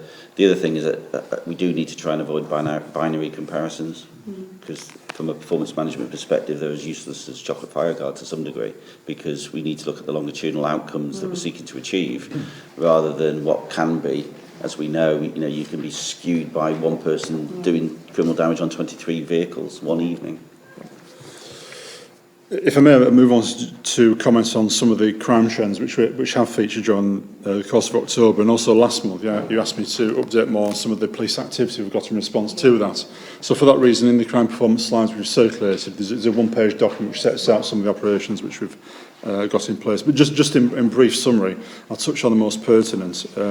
Burglary offences, both dwelling and the burglary other than a dwelling, I've dominated, particularly in the areas of Harrogate, around the Menworth Hill corridor, and with Hambleton and Richmondshire, and to a lesser extent in Rydale. For the county of North Yorkshire, during the course of October 2015 this year, there were 482 cases of burglary. That compares to 312 for the same month last year. So you can see there's quite a significant increase there. And also for September, as reported last month, there's also been an increase.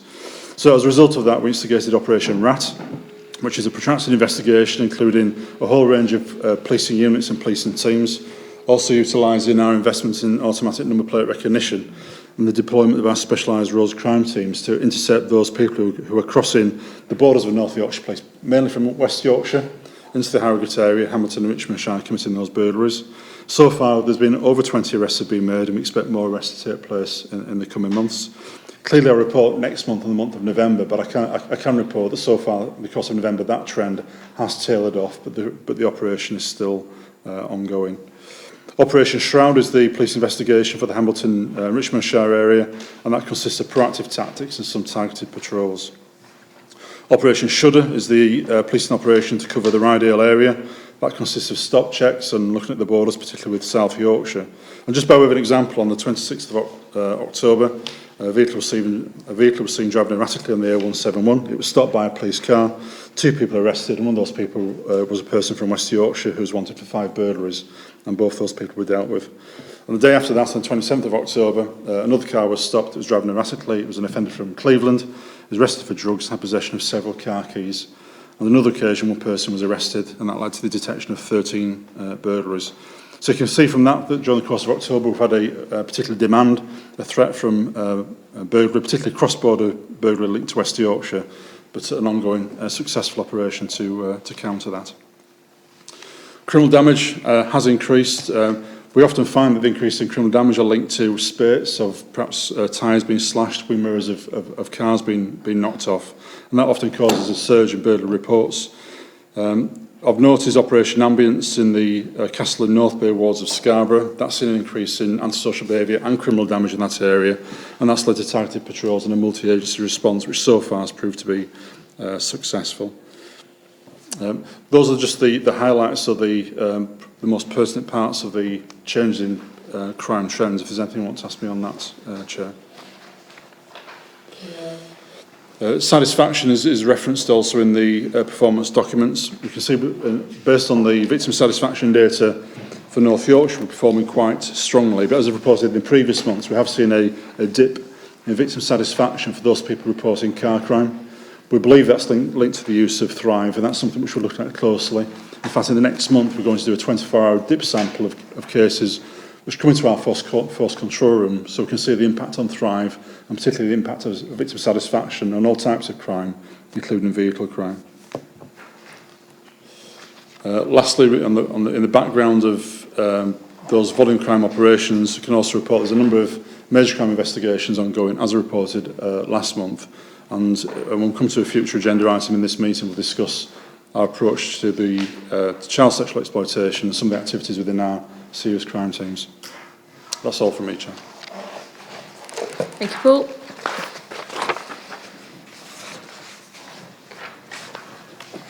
So, first contact.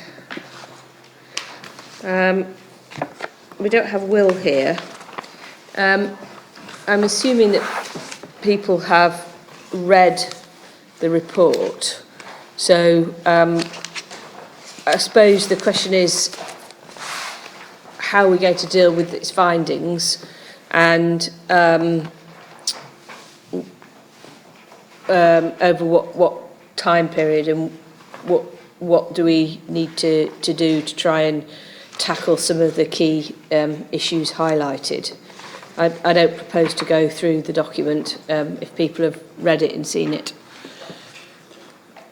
This will just go through the normal governance process of any report that comes into the organisation making recommendations. It then goes to the Joint Corporate Risk Group that Joanna and the DEP chair, where there's an acceptance or not of those recommendations. That then is allocated to the appropriate people within the organisation to deliver a time-bound action plan.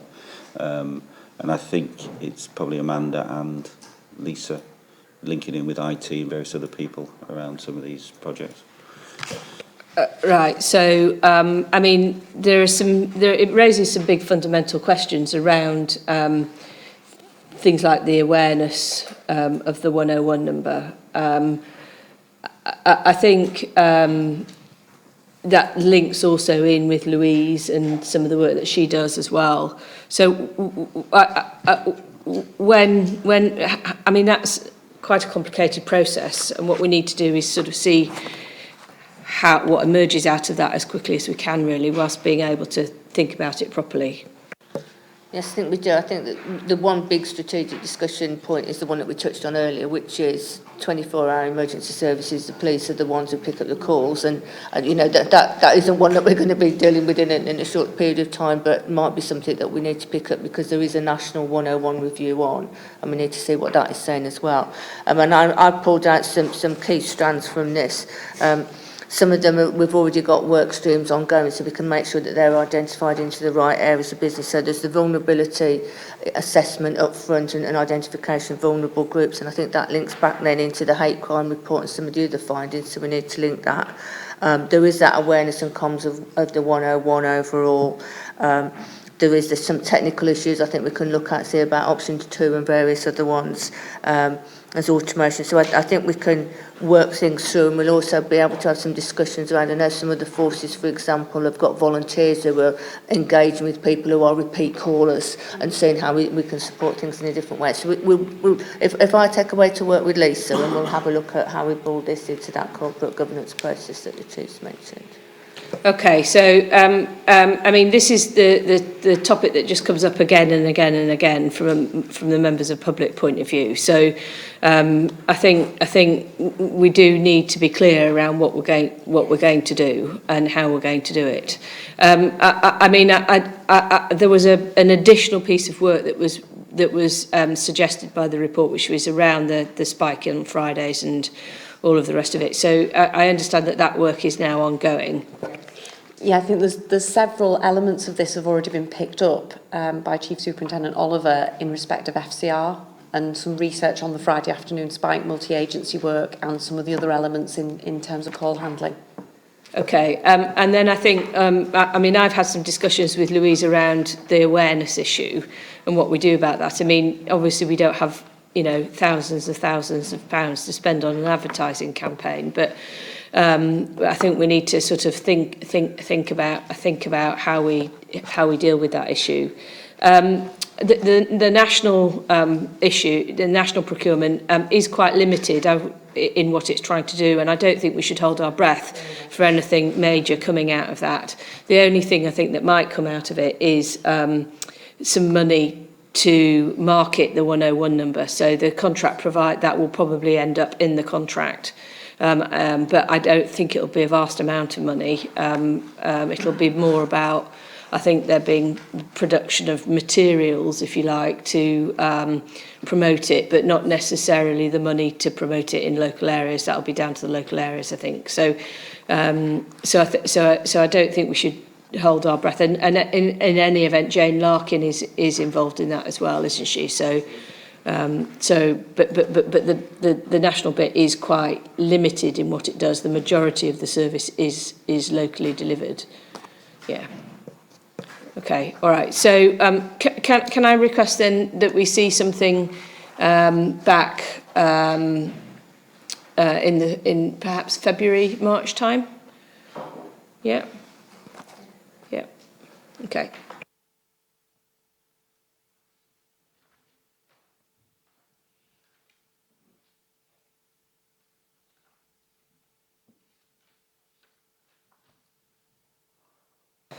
Nick, hate crime report update.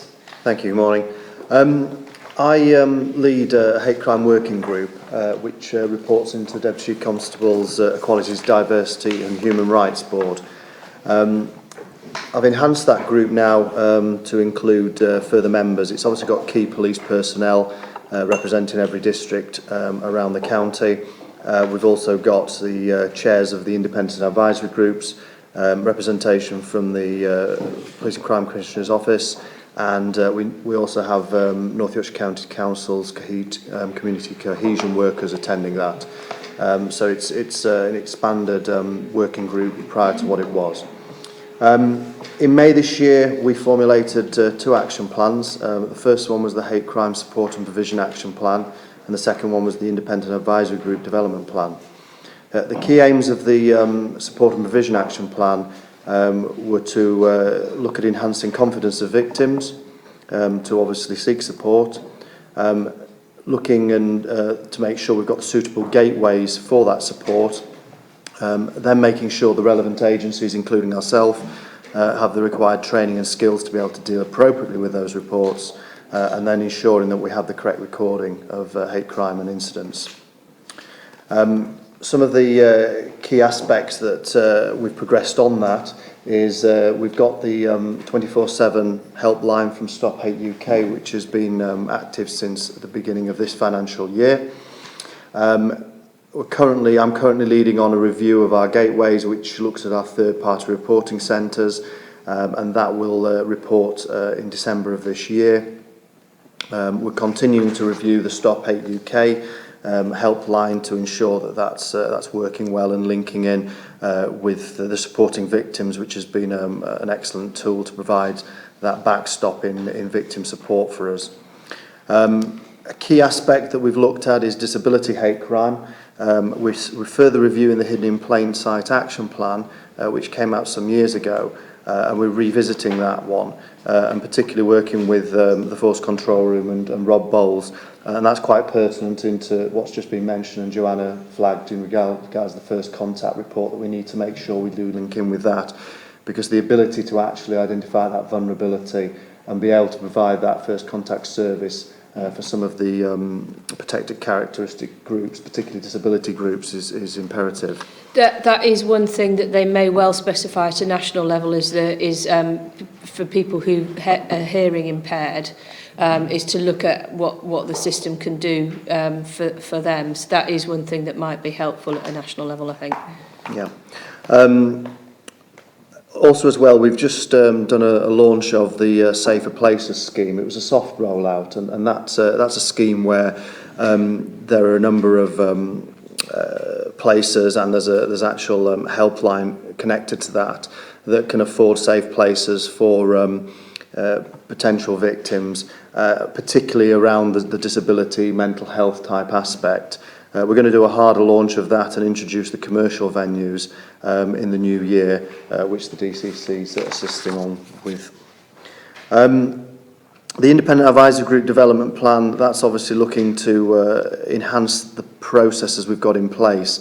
Our Independent Advisory Group structure that we've currently got dates back to when we had 3 basic command units of Central, Eastern and Western. So I'm currently doing a review of that and hope to report back to Mr Madrick's board in the new year. Coupled with those action plans, there's been 2 pieces of work commissioned. The DCC commissioned an Equality, Diversity and Human Rights review. That made 23 recommendations. A number of those are actually linked to the hate crime work we're doing, and they've been incorporated into the action plan. Likewise, yourself, Chair, the Commissioner, commissioned the Understanding Hate Crime in North Yorkshire and City of York research. I've sat down with the author of that, and we've looked through the 14 recommendations, and we're aligning ownership and prioritisation of those recommendations as we go through.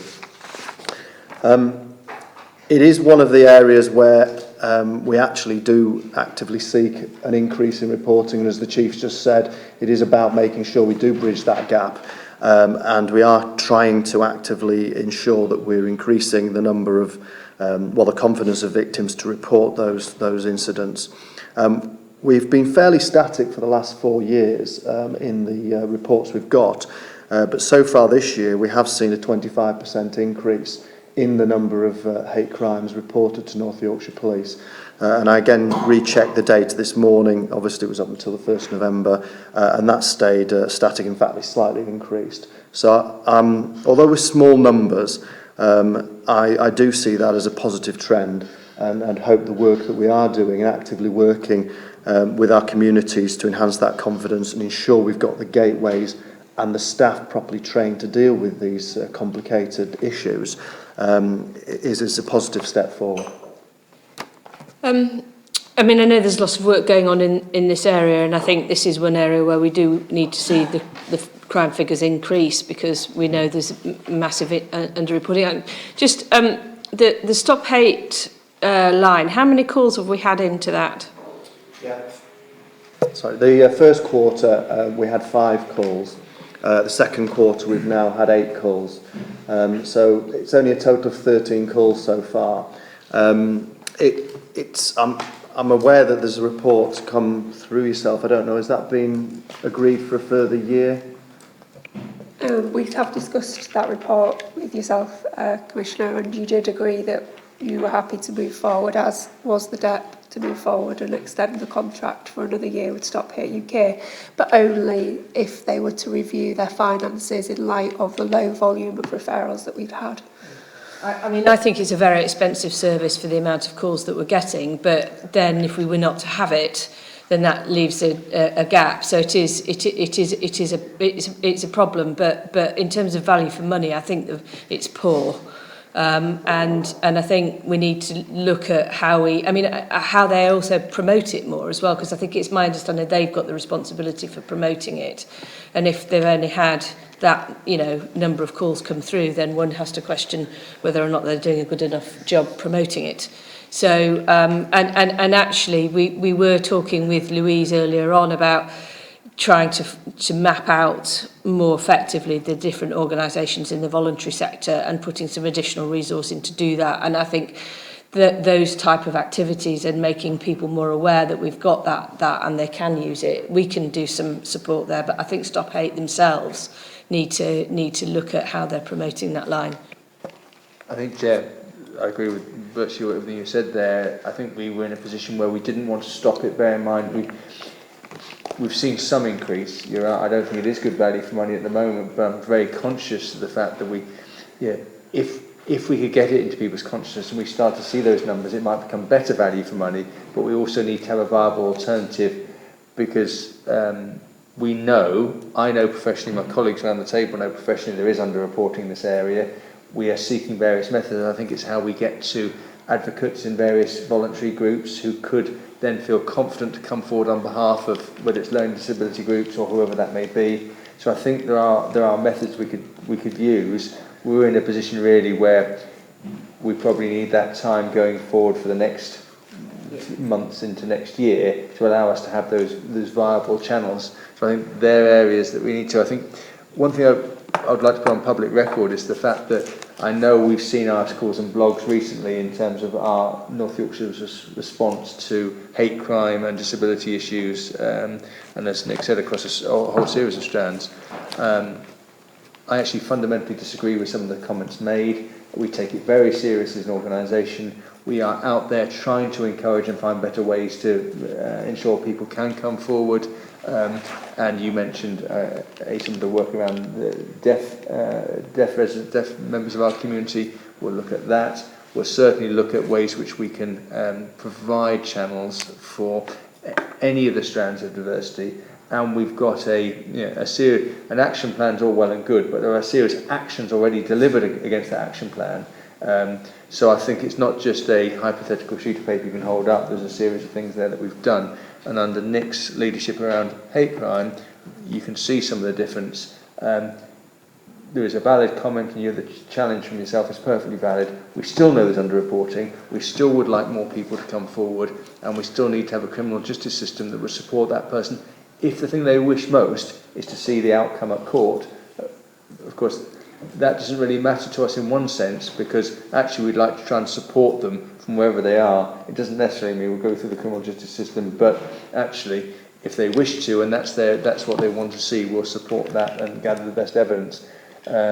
So I think what's been put out recently, and I'm grateful to your Chief of Staff for formulating the letter back, is a challenge to people. If they're going to quote figures, then make sure they're accurate and recognise the work that's going on in the organisation to try and address the issues. Yeah, it was quite disappointing, really, it has to be said, and particularly given we had a comprehensive discussion at the Police and Crime panel about it as well. So anyway, we have written a letter.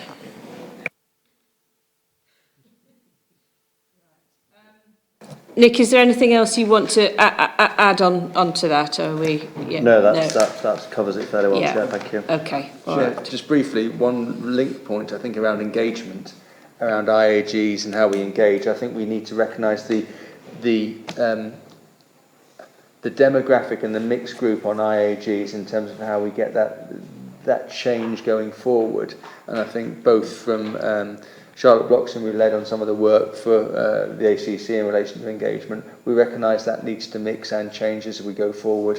And again, I'd hope that would lead this time next year to a further increase in reports of hate crime and across the spectrum. Because I do think there are agencies out there who know things are going on, but they just don't. Yeah, they don't prioritise it, or they don't understand what they should do if it gets reported to them, which I think is a bit disappointing. But we need to then meet that challenge. Okay, thank you very much. Paul and Nigel, item number 9 is yours, I think. Chair, if I may, I propose just to give an overview of CSC, child sexual exploitation, and then discuss demand, and Nigel will just give a touch of reality over what CSC means to North Yorkshire Police and some of the types of investigation which we're dealing with. And then also, if I may, at the end, I'll just discuss where we're going next in terms of our management of CSC. I'll start by proposing that, there's a misconception over what CSE is, both locally and nationally. It's often perceived through reports of the media consists of Asian men preying upon young girls, and it's whilst that's an element, there's far more than that. And I can report that as of this month within North Yorkshire, there are 59 cases of individuals who we believe are victims of CSE, and then 21 people who we believe are perpetrators of CSE. So North Yorkshire, just like any other parts of the country, does have a challenge in both understanding and recognising CSE and responding to it effectively. In terms of national context, be aware that there have been a series of reports in the recent past, including the J report, which have identified fundamental failings both by the police and partner organisations in other parts of the country. And also the Home Secretary, through the strategic policing requirements, set CSE as a priority to ensure that all forces have the capacity and capability to deal with that. And more recently, during the course of 2015, through the National Police Chiefs Council, there's more emphasis being placed on understanding and identifying online investigations of CSE as well. It's fair to describe that North Yorkshire Police is on a journey in terms of our own ability to understand, to identify and manage investigations relating to the subject. And CSE has been a priority in North Yorkshire since 2012, and it's reflected as such within your police and crime plan. You'll be aware within the city and the county of North Yorkshire, there are 2 local safeguarding children's board, and those provide a multi-agency response to understanding and scrutinising CSE. And the response by North Yorkshire Police is led by Operation Conceal. The Chief Constable touched upon earlier in the meeting, there is a change in nature of demand. We know, for example, compared to 2 years ago, sexual offences have increased by 77%, reports of rape have increased by 66%. Historical allegations, sexual offences have also increased, and 52% of sexual offences are historical. In other words, they took place more than a year after they were reported. So we know that change in demand has shifted, and CSE has formed part of that shift in demand. It might be an appropriate time perhaps for Nigel to touch upon some of the realities that we're dealing with.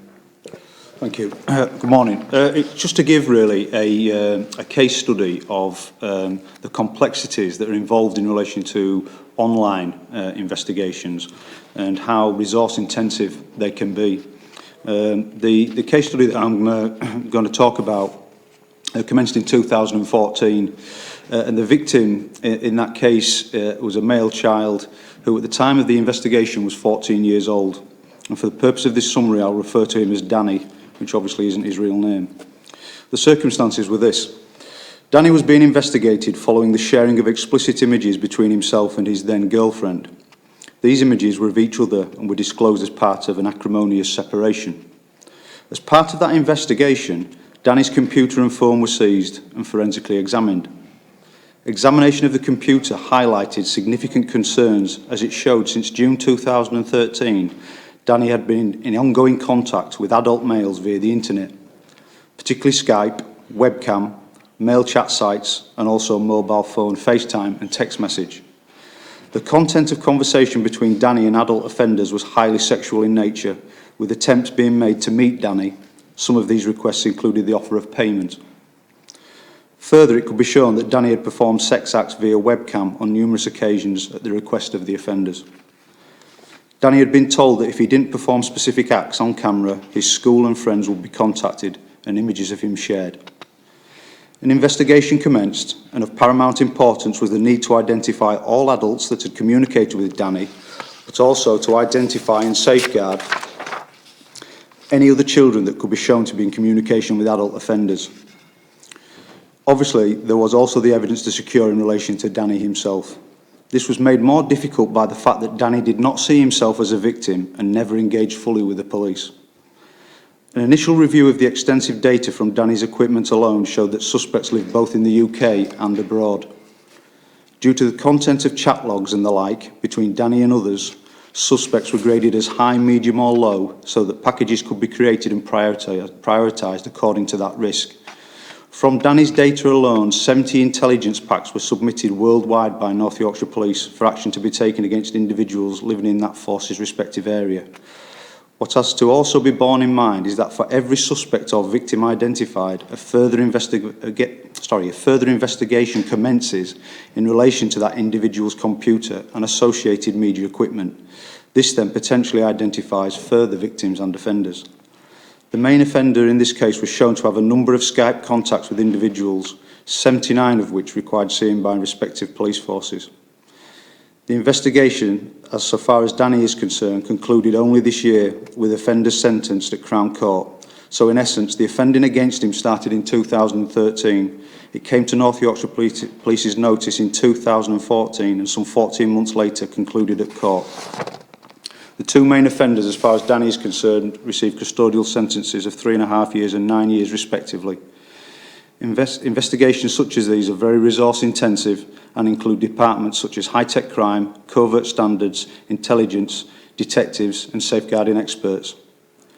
Partners are obviously also engaged very early and to work hand in hand with regard to initial safeguarding and then subsequently any longer-term counselling as a result of the abuse suffered. All to be borne in mind, like many investigations of this nature, the cases affect not only the children but the wider family unit, and this also included the offender's family. So that's just an example of the type of case that we're dealing with. On a daily basis, we're receiving information intelligence which either directly relates to CSE or suggests that we need to explore further whether CSE exists. There are two issues to report on more contemporary. In the recent past, North Yorkshire Police have received a number of reports, both internally and externally, which have recommended improvements that can be made in our ability to identify and manage CSE. From those reports, we have created a single holistic action plan. Now, prior to this, there were several action plans which existed, the National CSE Action Plan and localised action plans, partnership action plans. We've now brigaded that into one place. We have now a list in the region of 40 actions. They're themed in terms of leadership, partnership working, intelligence investigation, and so on. And that be the mechanism or the map that will direct us how to improve and continue on that journey of continuous improvement, as I touched upon. One key thing which we want to ensure, and that is that the action plan remains victim-focused. One of the ideas which we are in the early stage of developing is to introduce a victims and families focus group or panel that can advise North Yorkshire Police how we can improve our services. That's something which perhaps we could discuss with your office in more detail. We're just in the infancy of just trying to explore that. But the main thing is to make sure that whatever we do is very much focused on meeting the needs of the victims. And lastly, the Chief Constable requested that reports in by the end of this month in terms of what we need to do over and above the CSE action plan in terms of resourcing. So we've discussed during the course of this meeting about the shifting nature of demand. And I think there is an argument where we need to invest more resources into vulnerability and invest more resources in our ability to identify and investigate cases of CSE. And that report will be delivered to the Chief Constable by the end of this month with some recommendations how we need to shift resourcing more into the arena of vulnerability. And that is just a brief summary of where we are with CSE. Joanna, do you want to kick off? Yes, thank you. I mean, today there was one of the reports of that very sad case of online grooming, and I wonder if it might be quite helpful, given we've talked about first contact. One of the things that I picked up from that was the issue of actually reporting and follow-ups, and maybe that would be just quite useful to just cover off now. We have introduce ways in which we can better deal with cases like that from the first point of contact. One of the key ways, or the first way we do that, is through Thrive, which we've covered a couple of times already. In essence, that means our telephone operators in the force control room are trained to ask the right questions, so that if we get a report such as the one you've touched upon there, and such as the one covered by Nigel, the right questions are asked to identify the right level of threat, harm and risk to that individual, and more importantly, the level of vulnerability. And from that, we'll make a decision then in terms of what is the best resource to be allocated to that particular call and that investigation. Who makes that decision then in that process? So from the first point of contact, the call operator is trained to ask the right questions to assess that right level. Yeah, but it seemed to me in this particular IPCC case, the problem was that the supervision didn't seem to be there to pick up what the handler had identified, and the decision to investigate it wasn't made. Sure. I don't know enough about that case other than seeing the news headlines this morning about it to comment on that particular case, but what we do have within North Yorkshire Police then is a tiering of resources to deal with cases like that. And what I mean by that is we've got the initial response officer that may attend and carry out some more inquiries. We've also got the investigation hub, which carries out a certain level of investigation more for volume type crime. But for cases like this where there's a particular emphasis on vulnerability, We have the serious crime teams and our major crime unit that can be deployed to that type of investigation from the outset.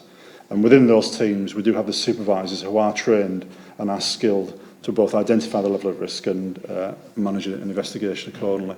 So basically, we train and deploy resources based upon threat, harm and risk. But it's something which we also recognise we need to get better at as well. So we're asking the officers of the right skills, the right experience, the right training, both to investigate cases such as the one you've touched upon. So if a call like that came into the FCR, would they, I mean, and you know, I mean, I don't know if you heard the parent, the child's mother interviewed on Radio 4 this morning, and she'd passed on a whole load of intelligence and information to the force that had not been identified in terms of threat, risk and harm, and then hadn't been taken on. The point is, from the force control room, are we happy that the Thrive process would identify a potential victim sufficiently swiftly enough in order for that case to be then investigated? I do know, Chair, that they do dip sample the phone calls. The supervisors in there do dip sample the phone calls, and they do have now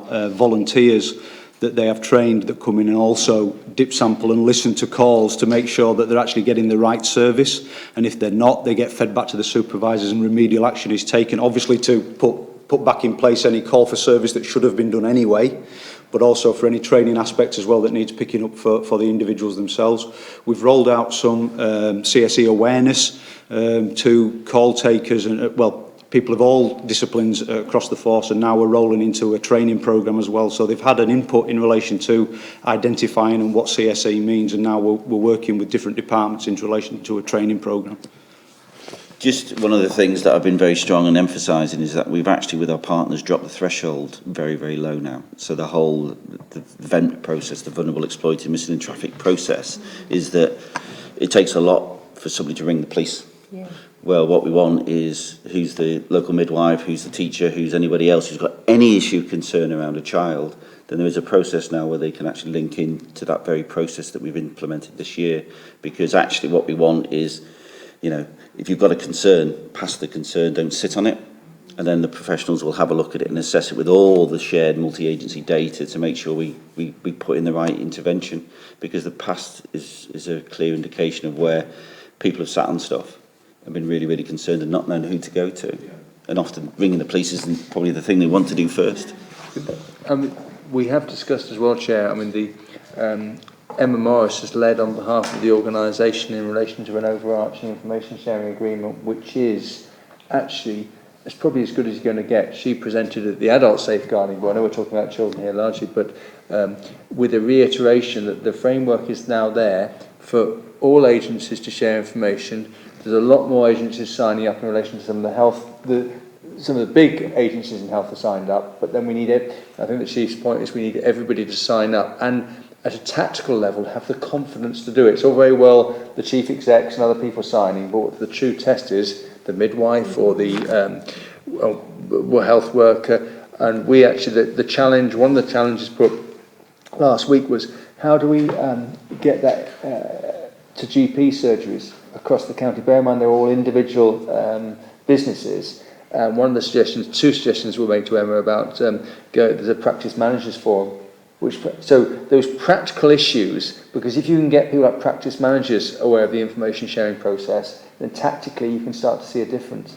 I think the other thing is, and we do use terms like CSE, and you've made this comment before, we are talking about the rape of children. We're talking about the gross indecency of children, which actually, without going into detail, defies really our normal thinking about what happens. And some of the online risks are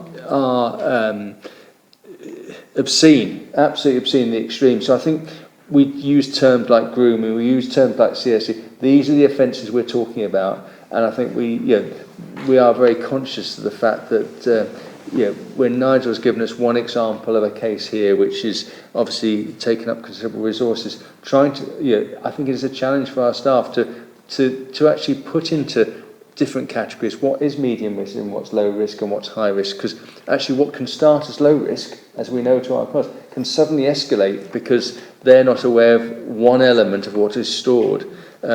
And the other point that we've seen a number of times, and you've commented on private, is the fact that these children do not see themselves as victims. Well, that's the key element. They are victims, they are children, and that's why we have laws to protect children. And we've been aware of recent cases where people have written to the Home Secretary complaining about the actions we've taken because they're supposedly in love with an adult 32-year-old male. Well, they're a child. And I think we need to keep reiterating that, whether it's public in this forum or other formats, that's what we're dealing with, or Nigel staff and other colleagues around the force are dealing with. A question, and it links back, Tim, to something that we talked about earlier, but I met with various members of the judiciary last week at Teesside Crown Court. And it was very clear from what they were saying that their big increase in casework is around sex cases as well. And it links back to the whole quality of cases and the fact that, we're going to have to speed all of that up and the resources required to do it. And I think there are some real challenges there, aren't there? Well, there are, Chair, and the likes of Nigel and his team have to balance up early arrest to protect victims. So you start an investigation at that point. There is, I mentioned earlier, better case management. There is opportunities where we have very complex cases to step outside the timescales because it's just physically not possible for investigators to get that, to do one thing, which is protect children from a predatory individual where those acts are ongoing, and then comply with a 28-day schedule, because actually some of the technical work they need to do, as Nigel alluded to, crosses not just county borders but country borders, or countries' borders. The other issue is we need to work with the CPS and others, because often there's been a desire to put the whole case to court, and the whole case can take a year or more.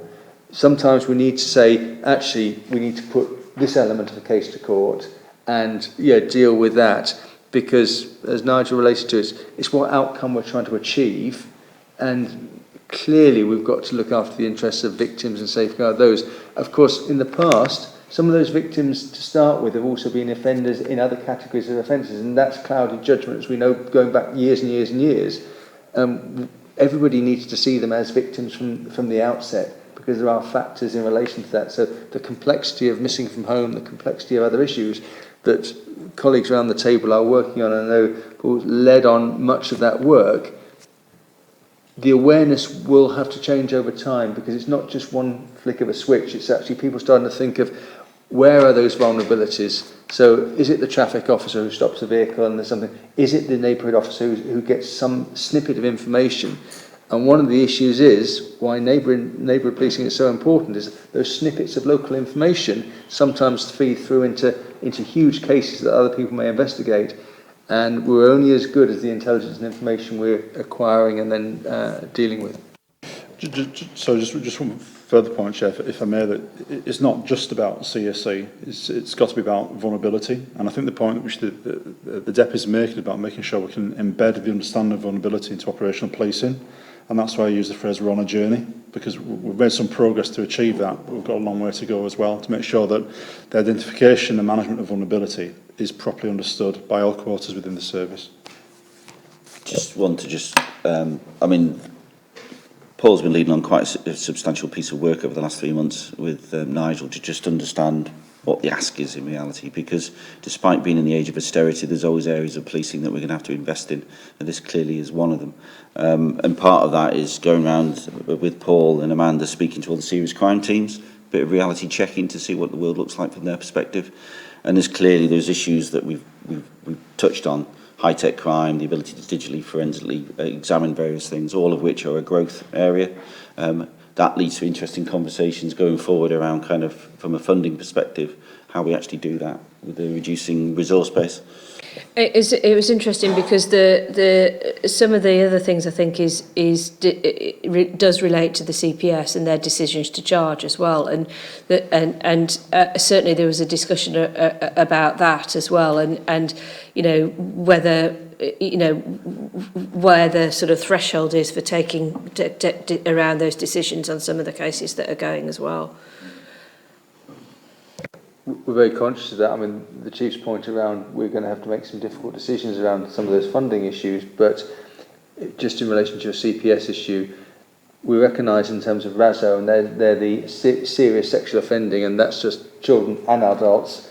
The timelines in relation to advice are not where they need to be at the moment. The CPS plan is to centralise all decision making for Yorkshire and Humberside into Leeds. They've recruited more staff into that function, although their budget is reducing. They've recognised that they have to do that because, again, they have to meet the timelines in relation to better case management. Because all these offences that Nigel alludes to and Paul alludes to will all go through Crown Court. So they will all be offences that are managed in that way.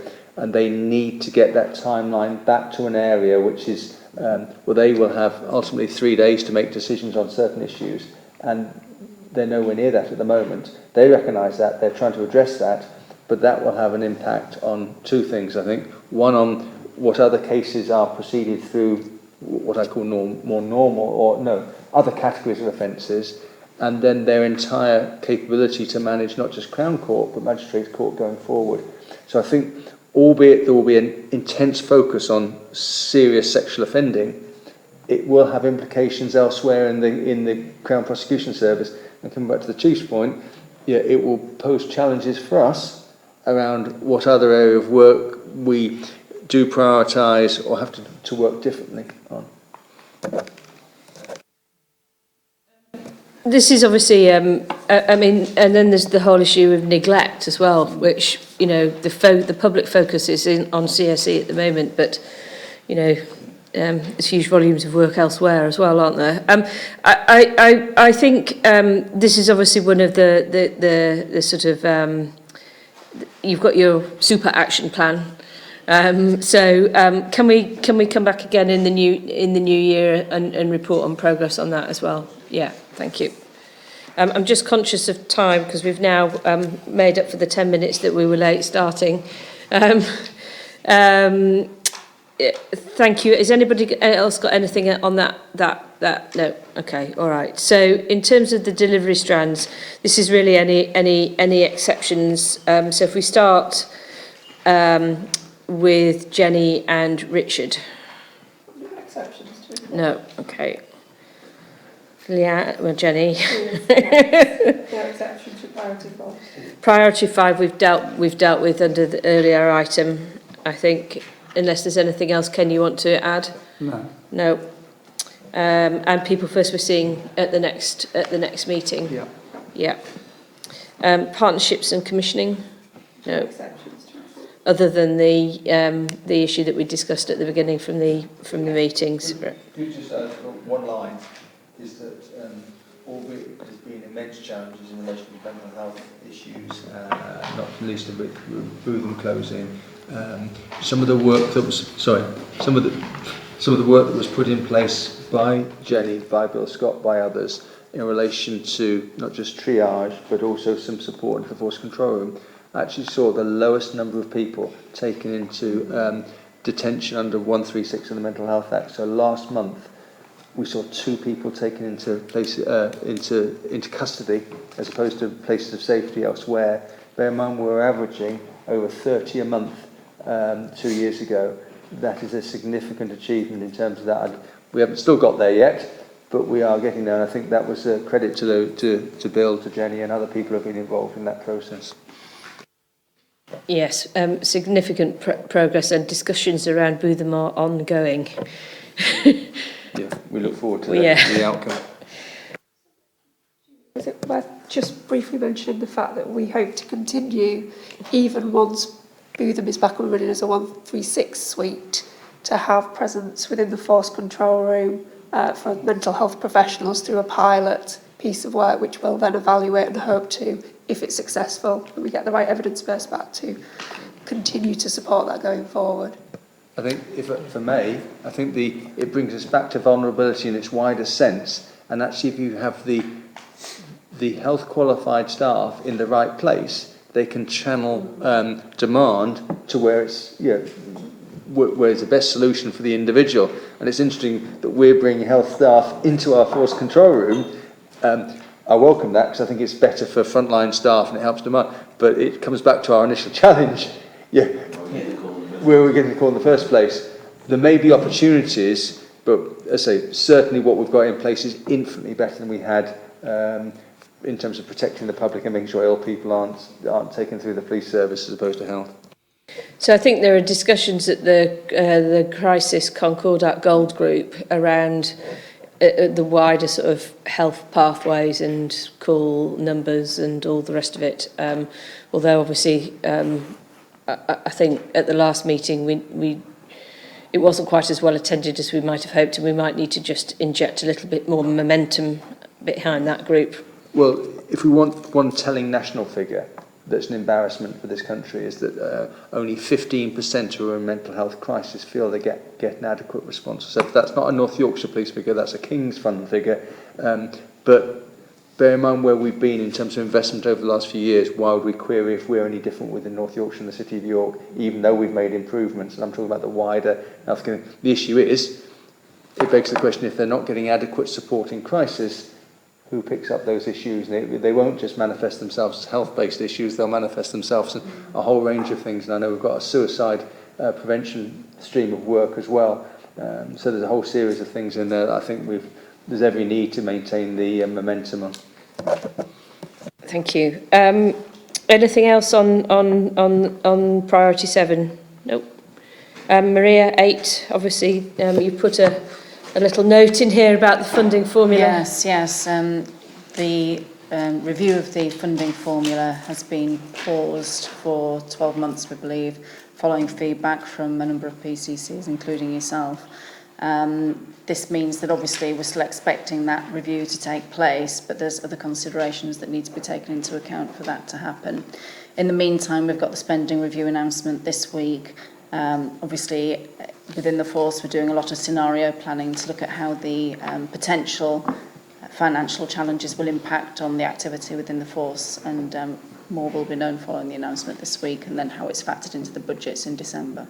Okay, so I'm doing some work with Joanna and Chief Constable Prince's office around rural forces, because once all the sort of errors had come out in the wash, it was quite clear that it was large rural forces that were being disadvantaged most by the original proposals of the funding formula, which, isn't necessarily a surprise.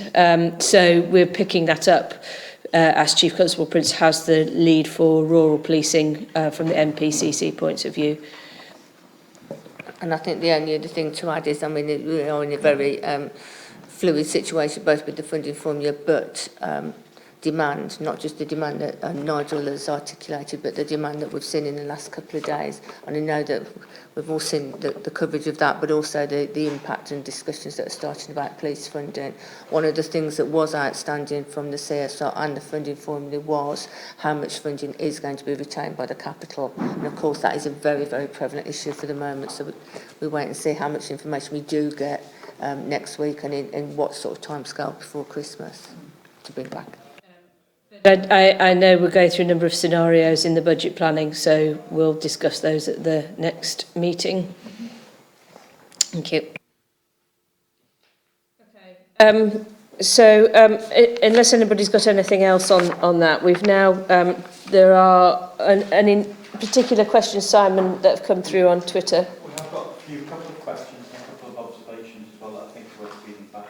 Okay. Can you so we'll have a pause whilst we just get the technology working, and then we'll come back. It'll be quick, won't it? Yes.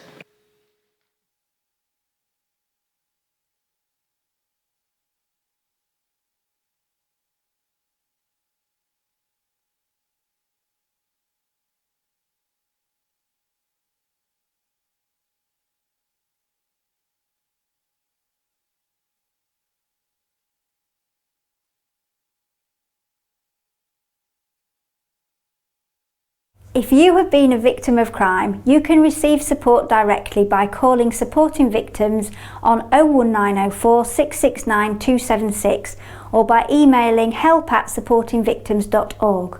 The team will discuss your individual needs and requirements with you and provide you access to a range of services in order to help you cope and recover from the impact of crime. Remember, you can receive support by calling 01904 669 276.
Stop Hate UK is a national charity. We've existed for 20 years.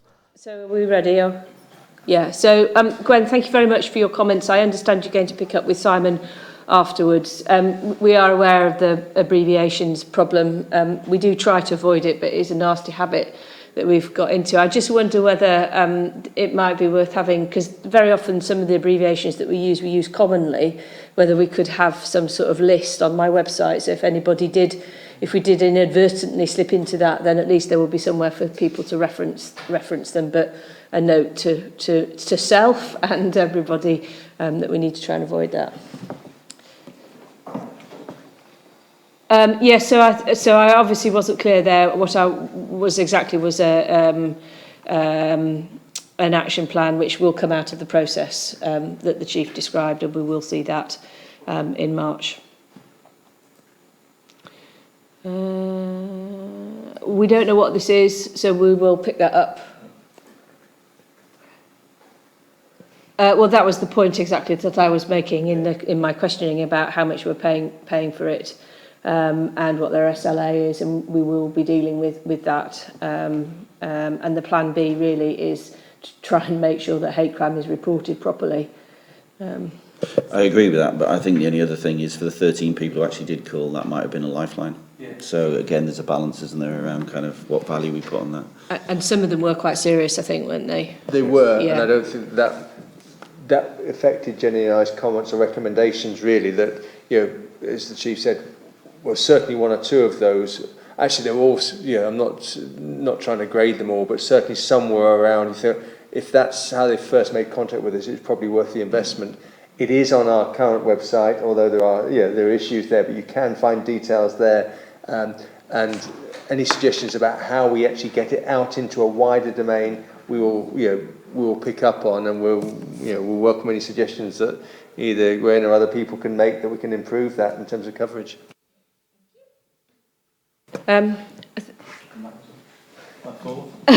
Okay, great. Thank you very much. Okay, is there anything else that anybody would like to raise? I'd just like to raise one thing. I think it's obvious that we should raise it, which is the security situation in the light of recent events in France and across the world. Again, just reiterating the national position, it's not for people to be alarmed, but to maintain a degree of alertness around anything that they may see, hear or come across.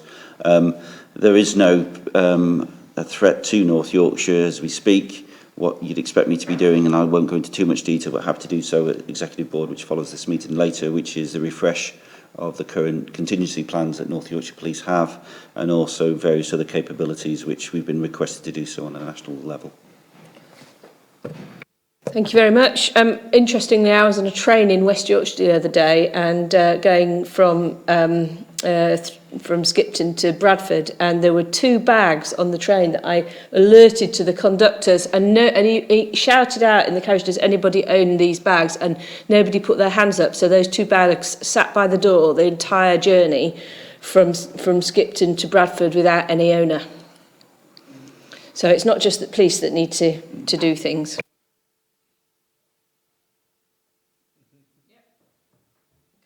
Then, next meeting is 22nd December back here in the afternoon. People will be relieved to know. Thank you very much.